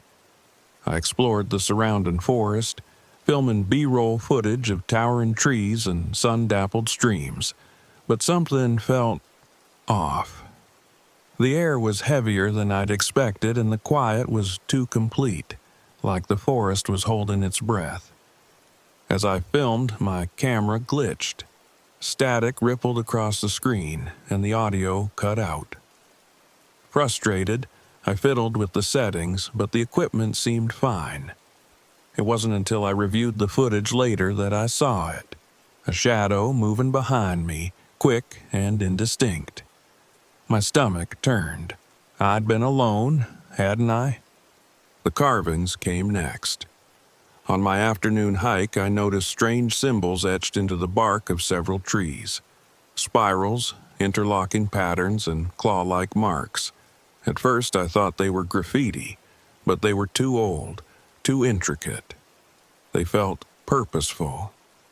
I took photos, planning to research them later. As I walked back to the RV, I caught movement out of the corner of my eye. A figure, tall and humanoid, slipped between the trees. My breath hitched and I spun around, but there was nothing there, just shadows. The second night was worse. I barely slept, jumping at every creak and rustle. The whispers returned, louder now. They weren't just saying my name. They were full sentences, phrases that didn't make sense. Some sounded like my father, others like my own voice, distorted and mocking. "You can't leave. Come closer. This is your fault." I sat upright in bed, gripping the flashlight like a weapon. My eyes darted to the window, where fog clung to the glass. For a moment, I thought I saw a face, pale and featureless, staring in. Then it was gone. Panicked, I locked every door and window, though I knew it wouldn't help. Whatever this was, it wasn't bound by locks. My camera was still recording on the counter. I left it running, too scared to turn it off. By morning, I was unraveling. I needed answers. Pulling out my laptop, I searched for information on the carvings I'd found. My spotty internet barely loaded a page, but eventually, I pieced together a theory. The carvings were Cherokee in origin, likely tied to Tsul Kalu. The spirals, I read, marked sacred sites, places outsiders weren't meant to tread. I cursed under my breath. Of course, I'd parked my RV in a spiritual hotspot. My modern tools, my camera, even my presence were probably seen as disrespectful. I remembered the stories, how Tsul Kalu mimicked voices to lure people into the woods, how he punished those who disturbed his land. That afternoon, I decided to make amends. I gathered what little I had that could serve as an offering. Some food, a small carved trinket from my dad's camping gear, and a whispered apology. I left them at the base of one of the carved trees, hoping it would be enough. It wasn't. That night, the entity made itself known. I was filming an update when the pounding started. Heavy, deliberate thuds on the RV walls. I froze, camera clutched in my hands. The whispers turned to shrieks, high-pitched and agonized, filling the air like a chorus of banshees. Shadows swarmed outside the windows, shifting and writhing. And then I saw it. The figure from the woods stood just beyond the RV, illuminated by my porch light. It was tall, impossibly so, its limbs elongated and distorted. Its eyes glowed faintly, slanted and inhuman. But the worst part? It moved like me, mirroring every panicked twitch and breath. When I stepped back, it stepped forward. When I raised my hand, so did it. I bolted, locking myself in the RV's bathroom. The pounding grew louder, more insistent, until I thought the walls would cave in. The camera, still on the counter, caught everything. The shadows, the figure, the horrific sounds. Desperation drove me into the woods. I followed the carvings, the spirals leading me to a clearing I hadn't noticed before. At its center stood a circle of stones, ancient and weathered. This had to be it, the heart of the sacred site. The entity was there, waiting. It loomed over me, silent now, its glowing eyes fixed on mine. My instincts screamed at me to run, but I didn't. Instead, I dropped to my knees, holding out my camera like a peace offering. "I'm sorry," I whispered, tears streaming down my face. "I didn't mean to disturb this place. Please, just let me go." For a moment, nothing happened. Then the entity leaned closer, its breath cold and reeking of earth. It reached out, its shadowy hand brushing the camera. The screen cracked and the device shut off. When I looked up, the figure was gone. I hiked out the next morning, leaving my RV behind. I couldn't bring myself to go back for it. When I reviewed the footage from the camera's memory card, I saw everything. The shadow, the figure, the carvings. Proof that what I'd experienced was real. But I won't share it. Some things aren't meant to be disturbed.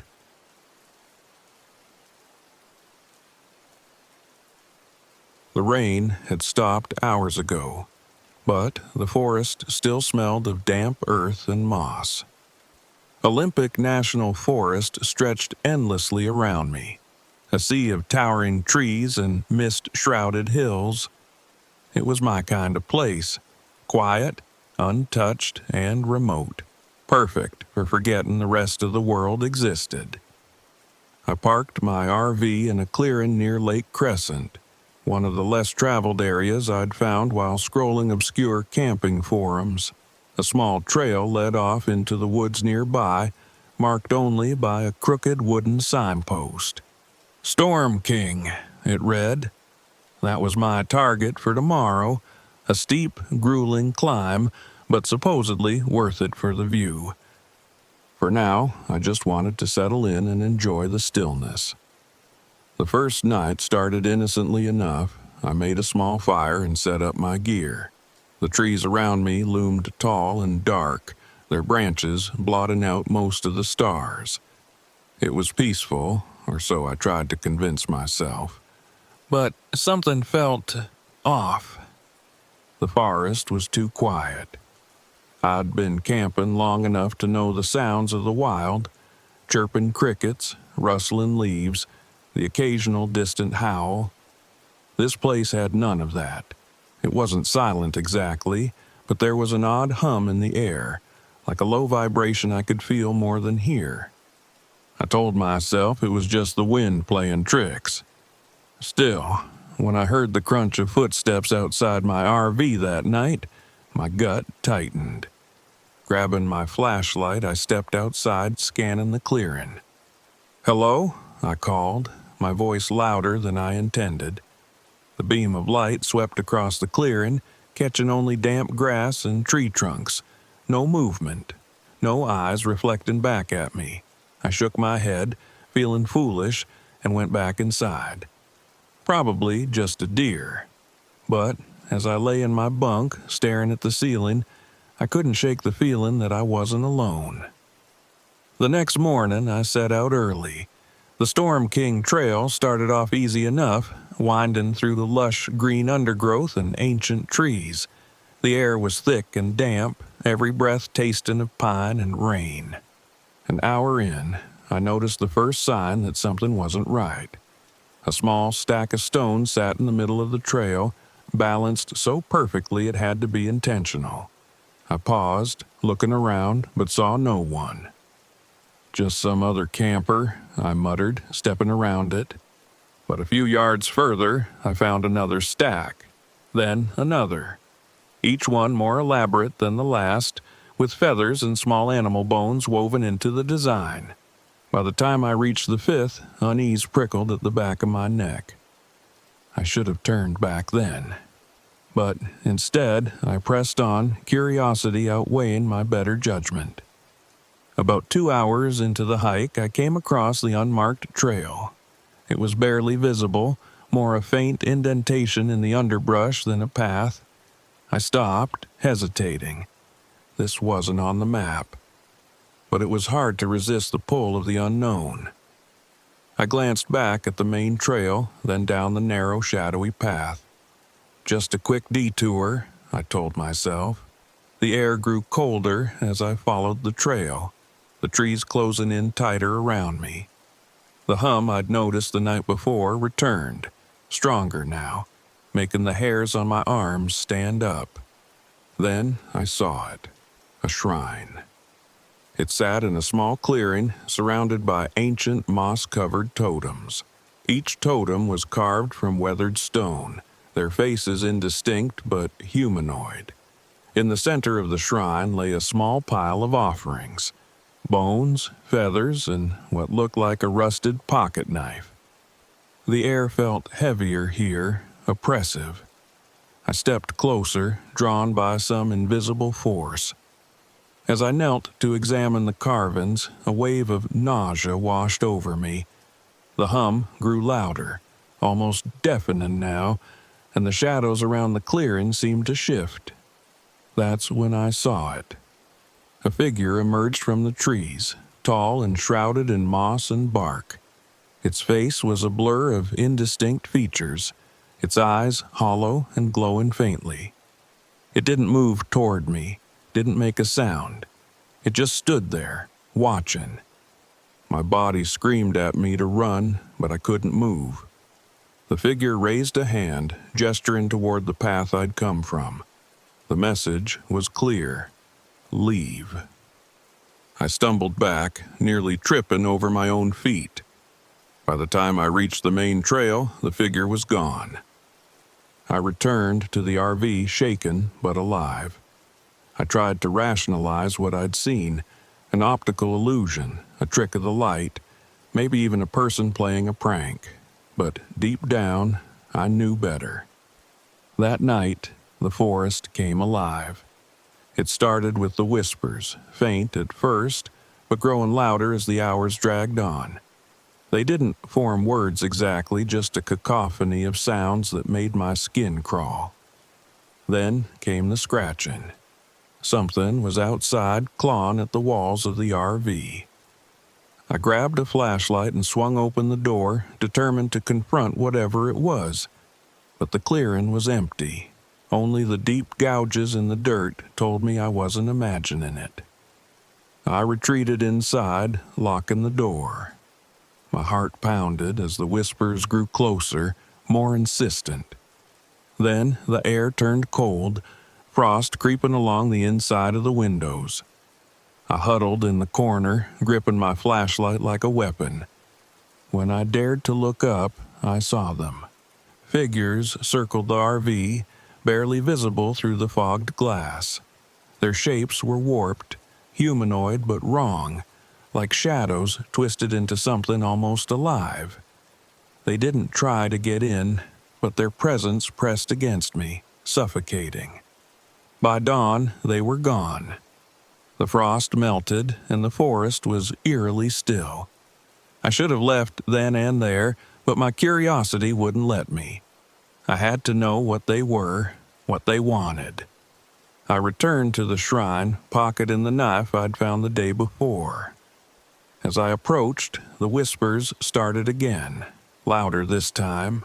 The totems seemed to shift in the corner of my vision, their carved faces twisting into expressions of anger and sorrow. I stood there, holding the knife, unsure of what to do. Then I heard it. Voices, real this time. Human voices, rough and guttural. I ducked behind a tree as a group of men emerged into the clearing. They carried rifles and heavy bags, their boots crunching on the forest floor. Poachers. One of them kicked over a totem, laughing as it toppled. "Bunch of creepy junk," he muttered. The forest reacted immediately. The ground trembled, roots bursting from the earth to wrap around the men's legs. The whispers turned to growls, low and menacing, as the figures from the night before materialized from the shadows. The poachers screamed as the forest closed in on them, vines tightening, branches snapping. I watched, frozen, as the unseen guardians enacted their judgment. When it was over, the forest fell silent. The totem the poacher had kicked over was upright again, as if nothing had happened. I stepped into the clearing, my hands shaking. One of the guardians appeared, its hollow eyes fixed on me. It gestured toward the knife in my hand, then to the shrine. I placed it carefully on the pile of offerings, my heart pounding. The figure nodded once before fading back into the trees. The next morning, I packed up and left. The forest didn't try to stop me this time. As I drove away, I noticed something on the dashboard, a small wooden totem carved with the same glowing symbols I'd seen in the shrine. I don't know why they let me go. Maybe they saw I wasn't a threat, or maybe they wanted me to remember. Either way, I'll never forget the unseen guardians of Olympic National Forest.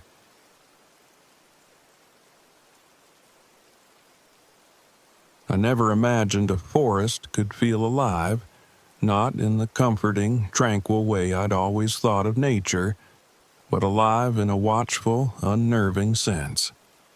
That's what Allegheny National Forest felt like to me. Like it was keeping its secrets close, studying me as I walked its trails. If I'd known what was waiting for me there, I never would have parked my RV in that clearing. I arrived mid-afternoon, the sun slicing through the dense canopy in golden streaks. It was beautiful, untamed and vast, exactly the kind of place I needed. After the divorce, I wanted solitude, something primal to remind me who I was outside the confines of my old life. Camping in Allegheny's untouched wilderness felt like the perfect reset.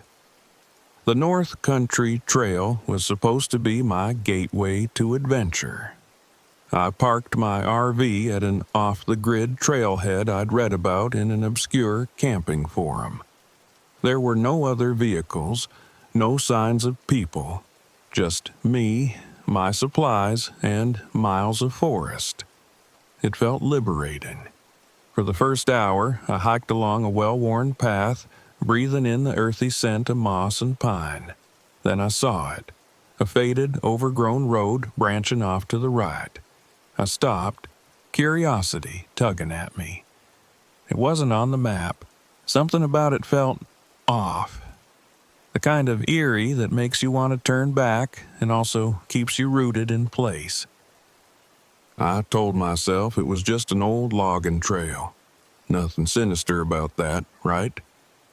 I followed it deeper into the woods, the trees closing in, their branches arching overhead like a cathedral of shadows. That's when I found the cabin. It sat crooked in a small clearing, its roof half collapsed and windows shattered. It wasn't on any of the maps I'd studied, and judging by the state of it, it hadn't been for decades. The place exuded a stillness that made my skin crawl. I almost turned back, but my curiosity got the better of me. The door hung loosely on its hinges, creaking as I stepped inside. The air was thick with the smell of damp wood and decay. I took out my flashlight and swept the room. It was barren, save for a few strange objects scattered across the floor. A child's shoe, a rusted axe, and a set of carved wooden dolls.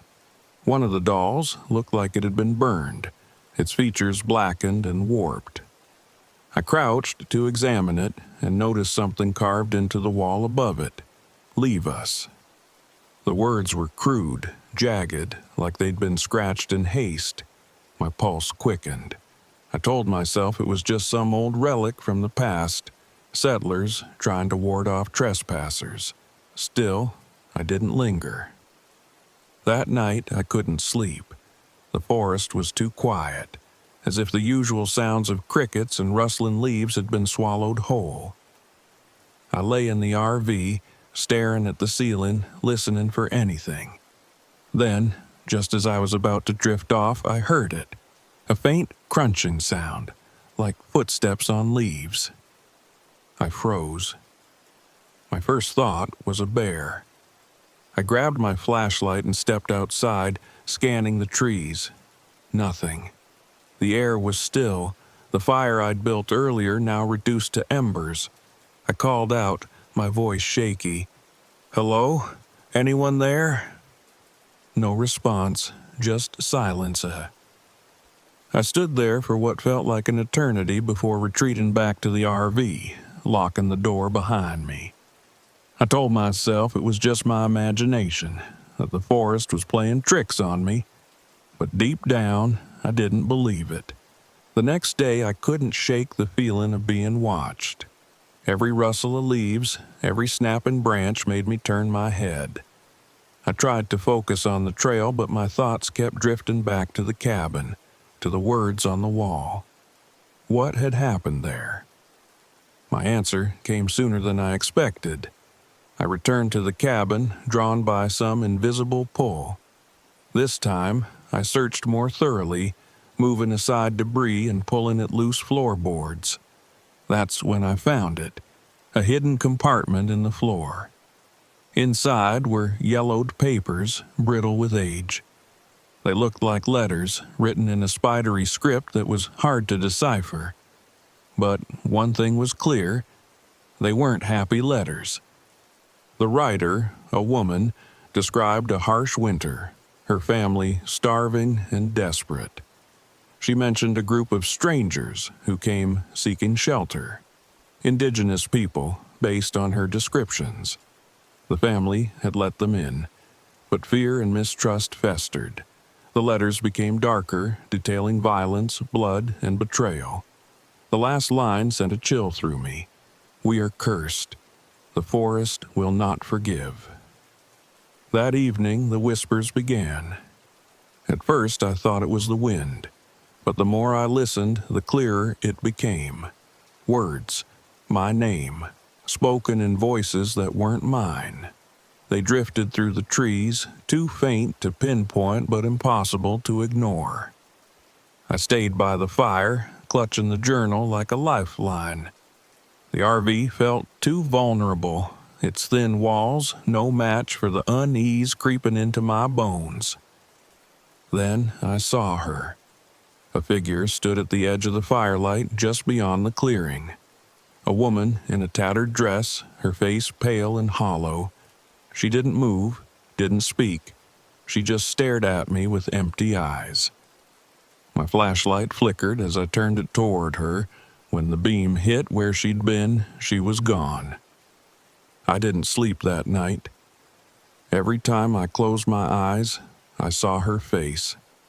The whispers grew louder, more insistent, as if the forest itself was pressing in on me. I knew I had to leave. But the forest wouldn't let me.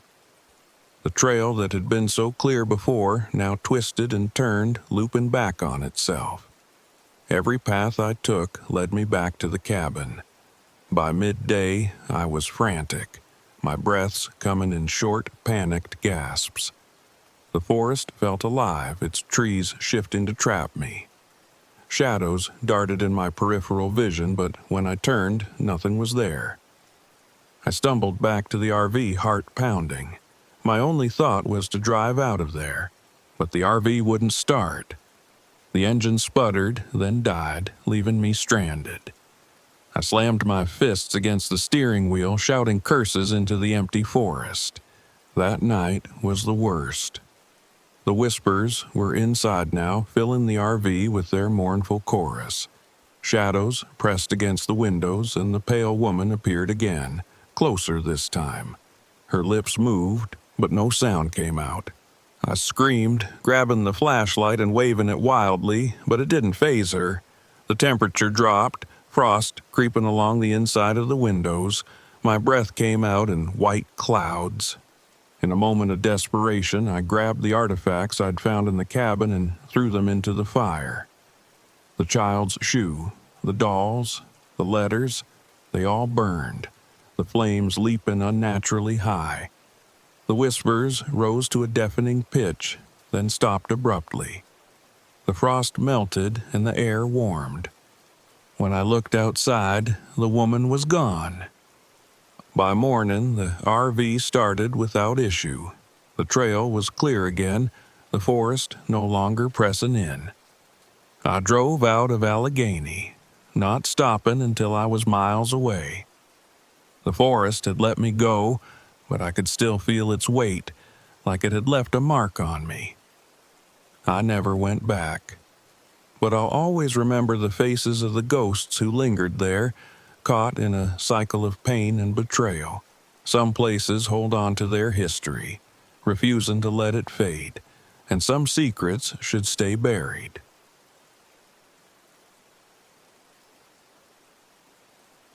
We should have turned back when the whispers started. Or maybe when Sam's blisters first slowed us down and we realized we'd underestimated the forest. Instead, we pushed forward, just like Ethan wanted, because that's who he was. A man who wouldn't settle for anything less than perfect. Perfect photos, perfect memories, perfect mistakes. I'm Mia, and I should have known better.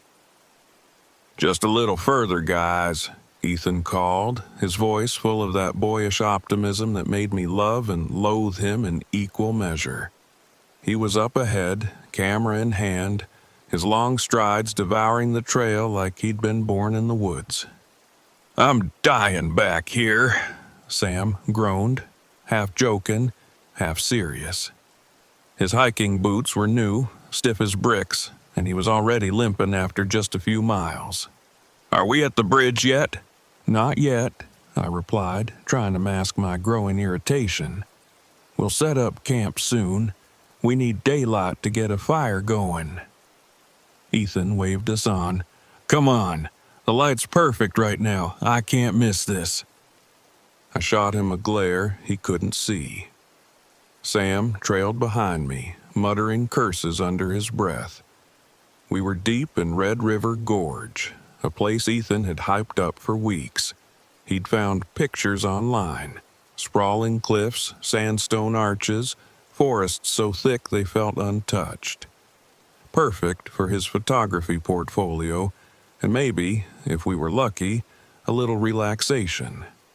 What we got instead was an endless maze of trees, trails that doubled back on themselves, and an uncomfortable sense that we weren't alone. By the time we reached a clearing, the sun was sinking behind the cliffs, painting the forest in amber and shadow. Ethan stopped and turned to us, grinning like a kid who'd found treasure. "This is it. Perfect spot to camp." I wanted to argue, but I was too tired. The clearing was flat enough, and the ground wasn't soaked from the previous day's rain. I nodded. "Fine. Sam, help me unpack." Sam collapsed onto a rock, pulling off his boots with a wince. "My feet are gonna fall off." Ethan ignored him, already snapping photos of the cliffs towering above us. As I worked to set up the tent, I noticed the first odd thing: scratches. Thin, jagged marks running across the bark of a nearby tree. They weren't random. They formed a pattern. 4 vertical lines crossed by a diagonal slash, almost like a tally. "Hey, Ethan," I called. "Come look at this." He walked over, camera slung around his neck. "What is it?" I pointed to the tree. "These marks. Do you think an animal did that?" He squinted at them, then shrugged. "Maybe a bear, or some kid with a knife. Doesn't look fresh." "Doesn't look natural either," I muttered. Sam, now lying flat on his back, groaned from the ground. "If it's not killing us right now, I don't care." That night, we built a small fire and ate in silence, too tired to talk. The forest was loud. Crickets, frogs, the occasional hoot of an owl. But beneath it all was something else. A faint, almost imperceptible hum. At first, I thought it was just the wind threading through the trees. But it didn't rise and fall like wind does. It stayed constant, low and rhythmic. Ethan noticed me listening. "What's up?" "Do you hear that?" He tilted his head. "Hear what?" "The humming." Sam sat up alarmed. "Humming? Like someone humming?" "No," I said quickly. "It's probably just the wind." But the uneasy look on his face mirrored my own. The second day was worse. Sam's blisters had turned into open sores, and the water filter Ethan packed, the only one we had, slipped out of his hands while he was filling our bottles at the creek. "You gotta be kidding me," I snapped, watching it sink beneath the surface. "I'll boil some water later," Ethan said, brushing it off. "No big deal." "It is a big deal," I shot back. "We don't have time for stupid mistakes out here." Sam stayed quiet, hobbling along behind us as Ethan led us deeper into the forest. The trail was harder to follow now, overgrown and choked with roots. By midday, we reached a fork in the path. The map said to go left, but Ethan hesitated. "Let's check this out," he said, gesturing to the right. "There might be some great views that way." "Stick to the map," I insisted. "We're already behind."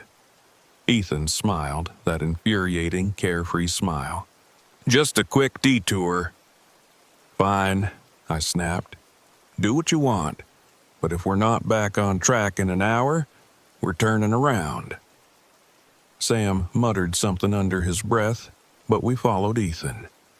It wasn't long before the unease crept back in. The humming from the night before returned, louder now, mingling with faint whispers that seemed to come from everywhere and nowhere. "Mia," Sam whispered, "what is that?" "Keep moving," I said, trying to keep my voice steady. By the time we made camp that evening, the tension was palpable. Sam was jumpy, Ethan was unusually quiet, and I couldn't shake the feeling that we were being watched. I caught glimpses of movement in my peripheral vision, shadows darting between trees, vanishing the moment I turned my head. The forest had gone unnaturally quiet. No crickets, no frogs, just the whispers. Sam's voice broke the silence. "Did you hear that?" "What now?" I asked, exhausted. "I heard you," he said, his eyes wide and glassy. "You were calling me. From the woods." I froze. "Sam, I didn't call you." He nodded vigorously, his hands trembling. "Yes, you did. You said my name, over and over. I almost went to look, but—" Ethan glanced at me, his expression darkening. "It's just your nerves, man. we're all tired." Sam shook his head. "It wasn't my nerves. It was you, Mia. I swear." That night, none of us slept. The next morning, the trail was gone. Or rather, it didn't lead where it was supposed to. We retraced our steps, but the landmarks we'd passed before, an odd-shaped boulder, a hollow tree, were nowhere to be found. The forest had shifted, or we had. Ethan's calm facade cracked. "We're not lost," he said, more to himself than to us. "We can't be." "We need to head back," I said firmly. "Follow the sun and get out of here." But Ethan wasn't listening. He was staring into the trees, his camera raised. "Did you see that?" "What now?" I snapped. "There was someone out there." He lowered the camera. "I swear I saw a face." Sam let out a strangled laugh. "A face? What, like a ghost?" "No," Ethan said, frowning. "It was pale. Human, but wrong." "Enough," I barked. "We're leaving. Now." But Ethan wouldn't budge. He disappeared into the trees, chasing whatever he thought he'd seen. I ran after him, shouting his name, but when I found him, he was standing in a small clearing staring at the ground. "What are you doing?" I demanded. "Look," he said softly, pointing. The scratches. They were everywhere, dozens of them, carved into every tree in sight, forming a circle around us. And in the center of the clearing lay a pile of stones, arranged in the shape of an eye. Panic set in after that. Ethan finally agreed to leave, but the forest wouldn't let us go. Every path we took looped back to the same clearing. The air grew colder, the whispers louder. Sam was shaken uncontrollably, muttering to himself. Ethan clutched his camera like a lifeline, his eyes darting around as if expecting the creature to reappear. By nightfall, the fire was our only comfort. I kept it blazing, feeding it every scrap of wood I could find. The Wendigo, or whatever it was, stayed just beyond the firelight, its glowing eyes watching us from the shadows. Its form was indistinct, shifting between the shape of a man and something far more monstrous. "It's testing us," I whispered, more to myself than to them. "What do you mean?" Sam asked, his voice trembling. "It's trying to break us, to make us give in." Ethan snapped a photo of the darkness, the flash briefly illuminating the trees. In that split second, I saw it. Emaciated, skeletal, with clawed hands and a face stretched in a grotesque grin. The camera fell from Ethan's hands and he doubled over, gasping. "Stay close to the fire," I ordered, grabbing a burning branch. "Don't let it get you." The night stretched on, endless and agonizing. The Wendigo circled us, moving faster than I could track. Every so often, it would stop and mimic our voices, Ethan's, Sam's, even mine, calling us into the dark. But we stayed by the fire, clinging to its warmth and light. When dawn finally broke, the creature vanished, retreating with a guttural cry that shook the forest. Weak and trembling, we gathered what little we had left and stumbled back the way we'd come. This time, the forest let us leave. We made it out alive, but not unscathed. Ethan stopped taking photos after that trip, his passion smothered by guilt. Sam refused to go camping ever again, and I don't blame him. As for me, I left the forest behind. But I'll never forget the Wendigo's eyes, watching us like prey. Some places aren't meant to be explored.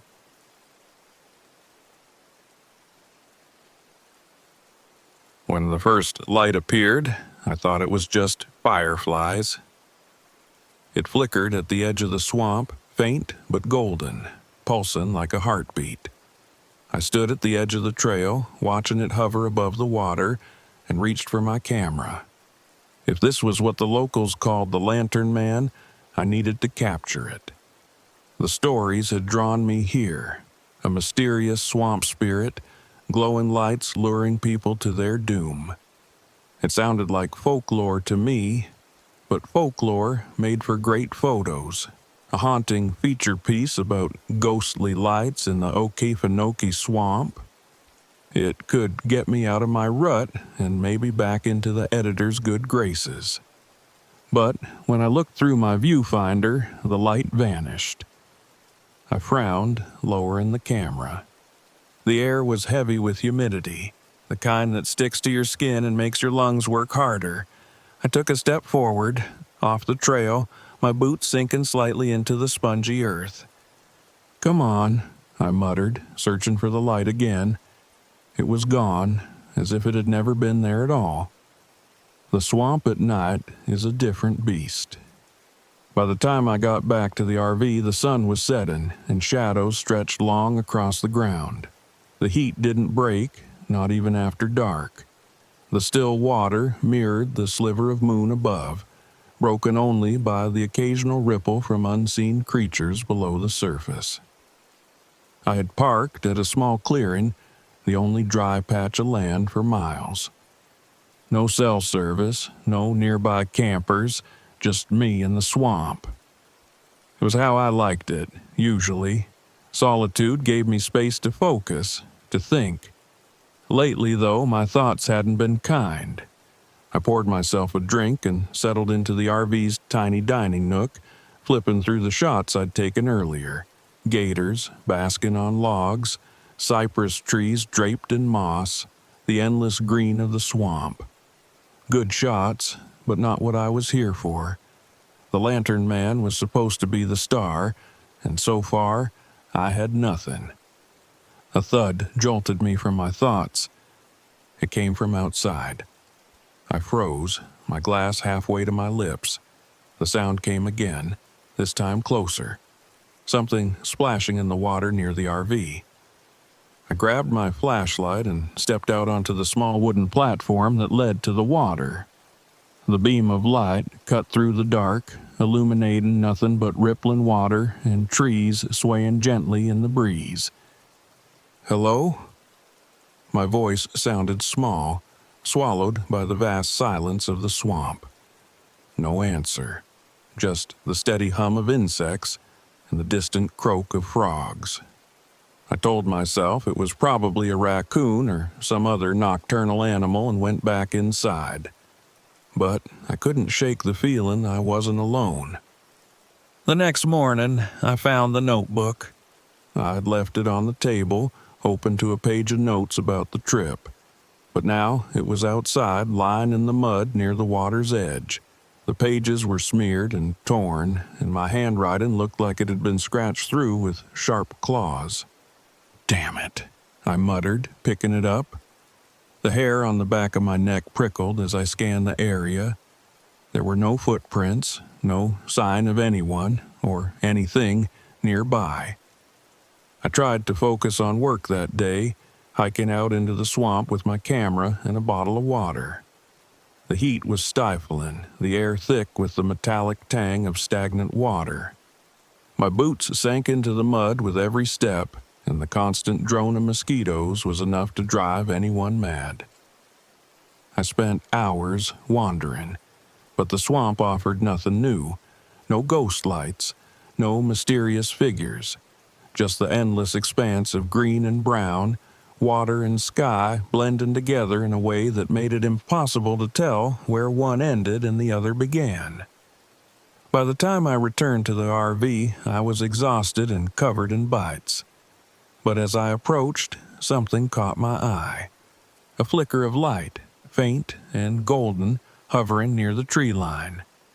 I followed it. I know how stupid that sounds now, but at the time it felt like the only option. The light bobbed and swayed just out of reach, drawing me deeper into the swamp. My camera was slung around my neck, useless in the growing darkness. "Come on," I muttered, my voice breaking the oppressive silence. Just let me get one shot. The light darted behind a cluster of trees, and I pushed forward, the ground growing softer beneath my feet. The air was cooler here, heavier, and the smell of rot was stronger. I told myself it was just swamp gas, maybe some natural phenomenon, but the back of my mind whispered something else. Legend. The word hung in the air, unspoken but undeniable. I'd read about the Lantern Man in articles and forums, stories from locals who claimed to have seen the lights, who warned of their danger. But I had dismissed them as superstition. Now, with the light so close I could almost touch it, I wasn't so sure. I reached out, my hand trembling, and the light vanished. The way back to the RV was a nightmare. The trails I thought I'd memorized were gone, replaced by endless trees and water. My boots slipped in the mud, the camera around my neck feeling like dead weight. I stumbled, cursing under my breath, the light of my flashlight barely penetrating the darkness. And then I saw it. A figure, tall and thin, standing in the distance. It was holding a lantern, its glow soft and inviting. Relief washed over me. Another camper, maybe, or a park ranger. I called out, but the figure didn't move. "Hey!" I shouted, my voice hoarse. "I'm lost. Can you help me?" Still nothing. Just the lantern's glow, swaying gently in the dark. I took a step forward, and the figure turned, disappearing into the trees. By the time I found the RV, I was drenched in sweat and shaken. I slammed the door shut and locked it, my heart racing. The swamp was silent again, but the silence felt wrong, as if it were waiting for something. I sat in the RV, staring at the photos on my camera. The gators, the trees, the endless water. Nothing out of the ordinary. Nothing that explained what I'd seen. And then the pounding started. It came from the roof, heavy and deliberate, like someone, or something, was walking across it. I froze, the flashlight in my hand shaking. The pounding moved to the side of the RV, then the back, circling like a predator. "Go away!" I shouted, my voice cracking. The pounding stopped. The silence that followed was deafening. I didn't sleep that night. When dawn finally broke, I stepped outside, half expecting to find claw marks or footprints. But there was nothing. The swamp looked the same as it always had. Calm, indifferent. But I knew better. As I packed up to leave, I glanced at the water one last time. A faint glow flickered at the edge of my vision, just beyond the trees. I didn't follow it. Some mysteries aren't meant to be solved.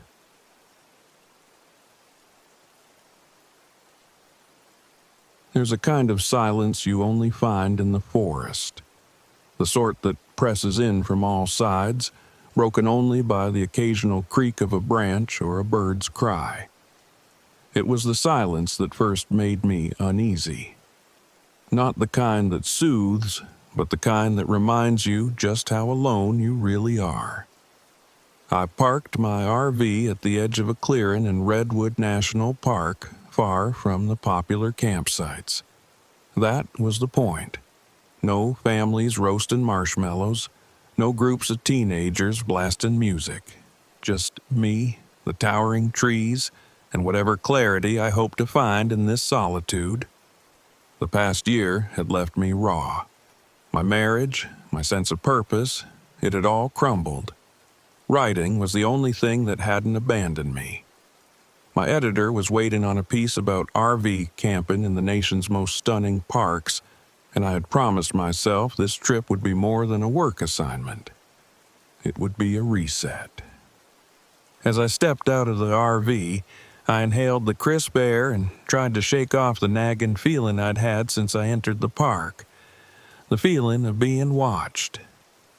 The first day passed without much fanfare. I hiked the nearby trails, snapping photos and jotting notes for the article. The redwoods were as majestic as I remembered from family trips as a kid, ancient sentinels standing watch over an earth that seemed almost untouched. It wasn't until I ventured off the marked trail that things started to feel strange. The path I found wasn't on the map. It was overgrown, barely a trail at all, but something about it drew me in.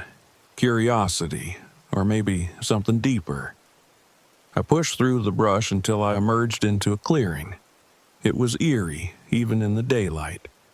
A ring of ancient trees surrounded the space, their bark scarred with crude carvings, human figures twisted in agony. At the center of the clearing lay a circle of sticks and stones, arranged with purpose. A gust of wind swept through, carrying the faint scent of decay. I don't know how long I stood there, but when I finally turned back toward the RV, I had the unsettling feeling that I wasn't alone. That night, I couldn't sleep. The RV creaked in the wind, and the shadows outside seemed darker than they should have been. Around midnight, I heard it, a faint, distant laugh, like a child playing far off in the trees. I sat up, heart pounding. The laugh came again, closer this time. I grabbed my flashlight and stepped outside.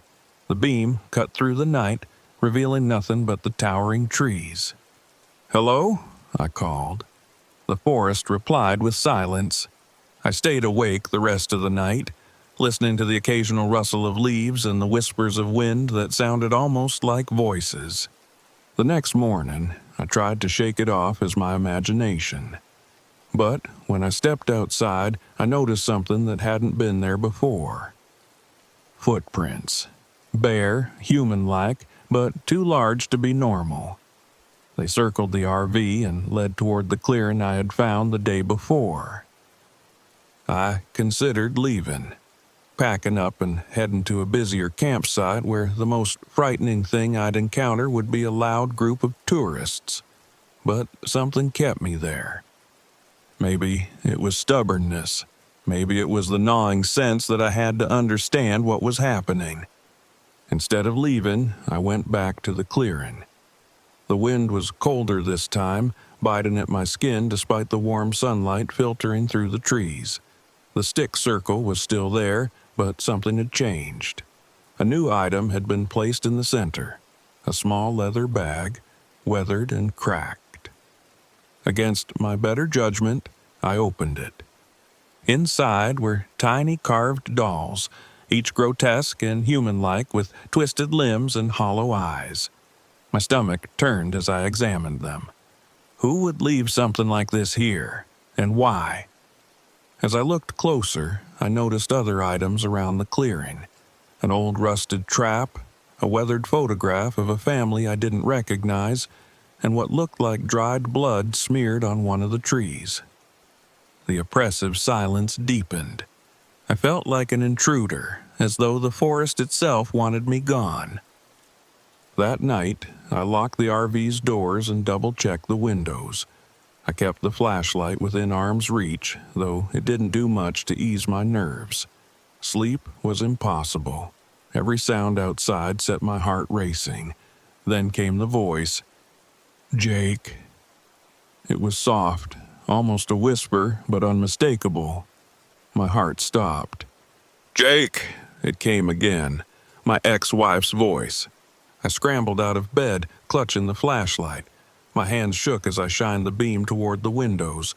There was nothing there, but the voice persisted, calling my name over and over, fading into laughter that wasn't hers.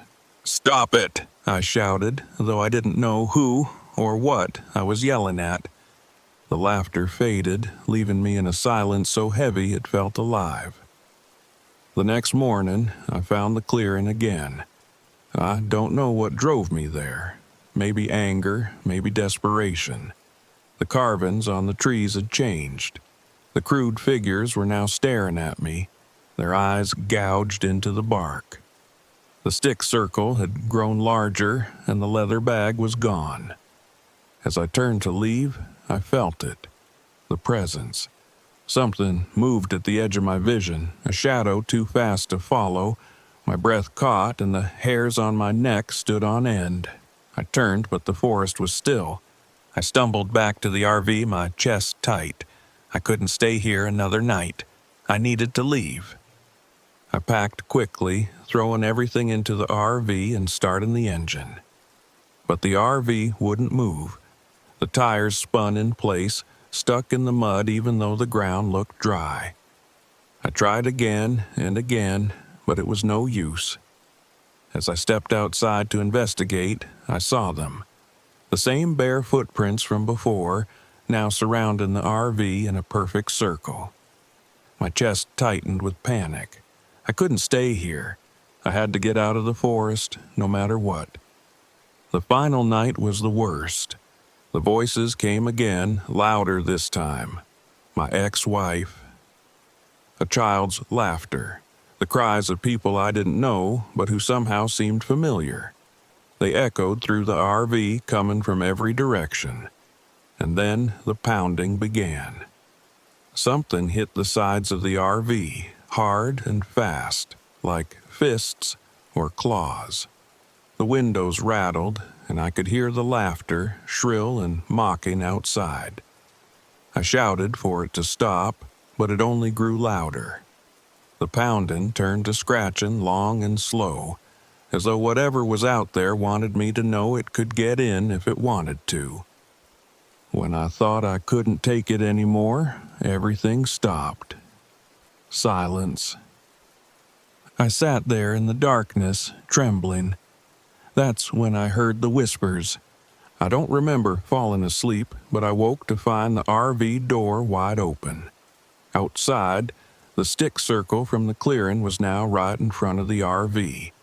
Its branches twisted into shapes that looked almost like faces. At the center of the circle was my journal. Open, its pages blank except for the words, "Leave us." I didn't need another warning. I don't know how, but the RV started that morning. The mud that had trapped the tires was gone as if it had never been there. I drove without looking back, gripping the wheel so tightly my knuckles turned white.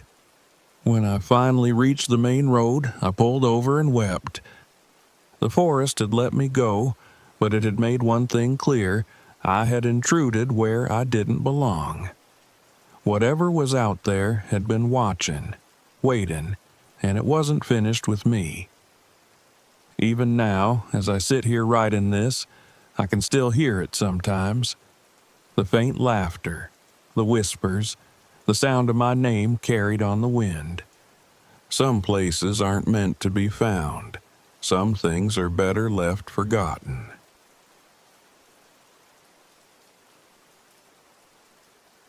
I had been to Superior National Forest many times before. As a kid, I used to wander its sprawling greenery with my dad, learning to pitch tents, gut fish, and identify animal tracks. I thought those memories would make this trip easier. But now, staring at the fading sunlight through the canopy, I felt a sense of unease I couldn't shake. The others wouldn't admit it, but they were nervous too. Marcus kept pacing around the RV, muttering complaints under his breath. His girlfriend, Nadia, was perched on a folding chair, scrolling through her phone like it held the answers to her fraying patience. And Jade, Nadia's younger sister, was the only one smiling, though I could tell it was forced. "Eli," Jade said, tugging at the corner of her tent, "do you think this will hold? It's, kind of torn." I crouched next to her and inspected the rip. "It'll do for now," I said, though I wasn't sure.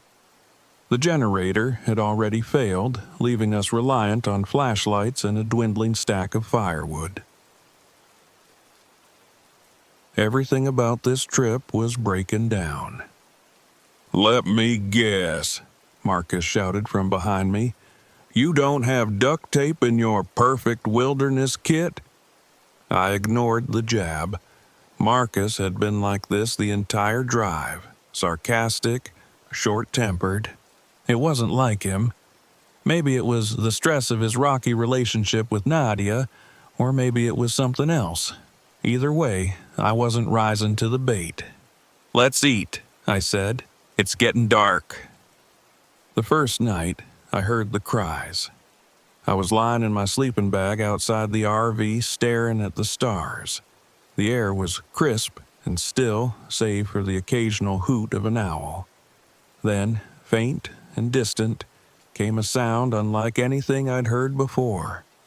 It was almost human, a high, mournful wail echoing through the trees. I sat up, my heart pounding. "Did anyone else hear that?" I whispered. From the RV, Jade's voice came, muffled but steady. "Hear what?" "That crying." Silence. Then Marcus's scoff. "Relax, man. Probably just coyotes." I wanted to believe him, but coyotes didn't sound like that. The next morning, we found the tracks. "Okay," Jade said, crouching near the RV.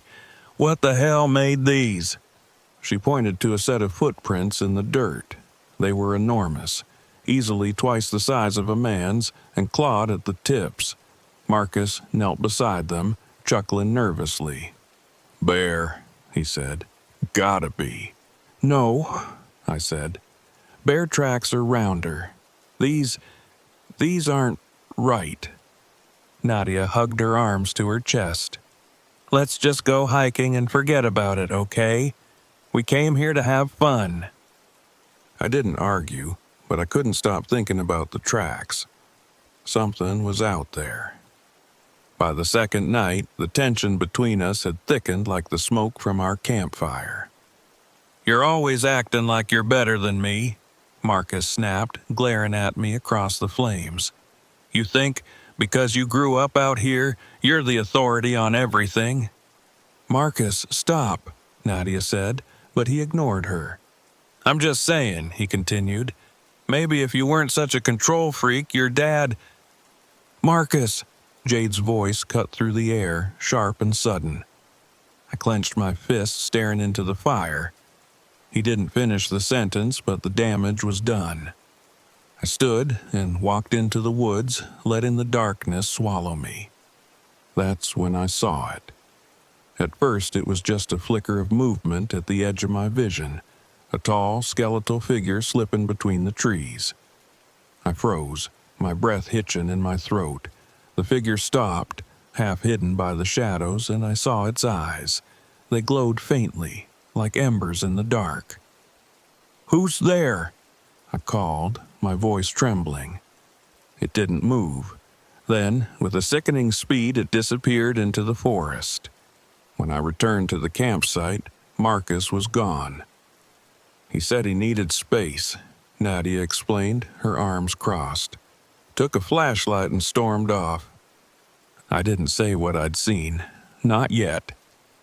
We sat in silence for an hour, staring into the dying fire. Then, from the woods, came a sound that made my blood run cold. "Help me." The voice was faint but unmistakable. It was Marcus, or it sounded like him. Jade grabbed my arm. "We have to find him." "No," I said quickly. "We stay here." "But he could be hurt." "That wasn't Marcus." They stared at me, uncomprehending. "What are you talking about?" Nadia demanded. I took a deep breath, my mind racing. I didn't want to believe it myself, but the pieces were falling into place. The tracks, the cries, the figure in the woods. My dad used to tell stories about this place, about the Wendigo. A spirit of hunger and greed, it preyed on those who wandered too far into the wilderness. "It mimics voices," I said, "to lure you out." "That's insane," Nadia said, her voice shaking. "You're saying some thing is out there pretending to be Marcus?" Jade grabbed her sister's hand. "I saw it," she said softly. "Last night, Something at the edge of the firelight. Hours passed and Marcus didn't return. The fire burned low and an unnatural cold settled over the campsite. Then the whispers began. They came from all around us, faint and indistinct. At first, I thought I was imagining them, but the looks on Nadia and Jade's faces told me they heard it too. "Get in the RV," I said, my voice firm. "Now." As we scrambled inside, the whispers grew louder. They weren't just voices, they were cries, laughter, screams. It was as if the forest itself had come alive, mocking us. Jade huddled near the window, peering into the dark. "Do you think Marcus is still alive?" I didn't answer. When dawn finally broke, the whispers stopped. But the relief was short-lived. Our food was gone. So was the hunting knife I'd kept by my bedroll. And etched into the RV's door was a single word: hunger. Jade began to cry. Nadia stared at me, her eyes wide with fear. "What do we do now?" she whispered. "We lure it here," I said. They looked at me like I'd lost my mind. "If we don't fight it," I continued, "we'll die anyway. It's already playing with us." We worked quickly, gathering the remaining fuel canisters and piling them in front of the RV. The plan was simple. When the Wendigo came, we'd light the fuel and hope the explosion was enough to kill it, or at least drive it away. As the sun set, we huddled by the fire, waiting. And then we heard it. Footsteps, heavy, deliberate, circling the campsite. "It's here," I whispered. The figure emerged from the woods, its gaunt body illuminated by the firelight. Its eyes glowed, empty and soulless. It opened its mouth, and Marcus's voice came out. "Eli," it crooned, "you left me out here." Jade screamed. Nadia grabbed the lighter, her hands trembling. The Wendigo stepped closer, its twisted limbs unnaturally long. I felt its gaze on me, and a flood of memories surged to the surface. My dad, the accident, the guilt that had eaten at me for years. "Don't listen to it," I said, but my voice faltered. It lunged. The explosion lit up the night, a deafening roar that sent us sprawling. When the smoke cleared, the Wendigo was gone. But so was Marcus. Jade sobbed into Nadia's shoulder as I stared at the blackened remains of the RV. We were stranded, exhausted, and broken. As we hiked out of the forest the next day, I felt the Wendigo's presence, watching, waiting. It had fed on our fear, our guilt, and our grief. And though we had survived, a part of me knew it wasn't finished. Not yet.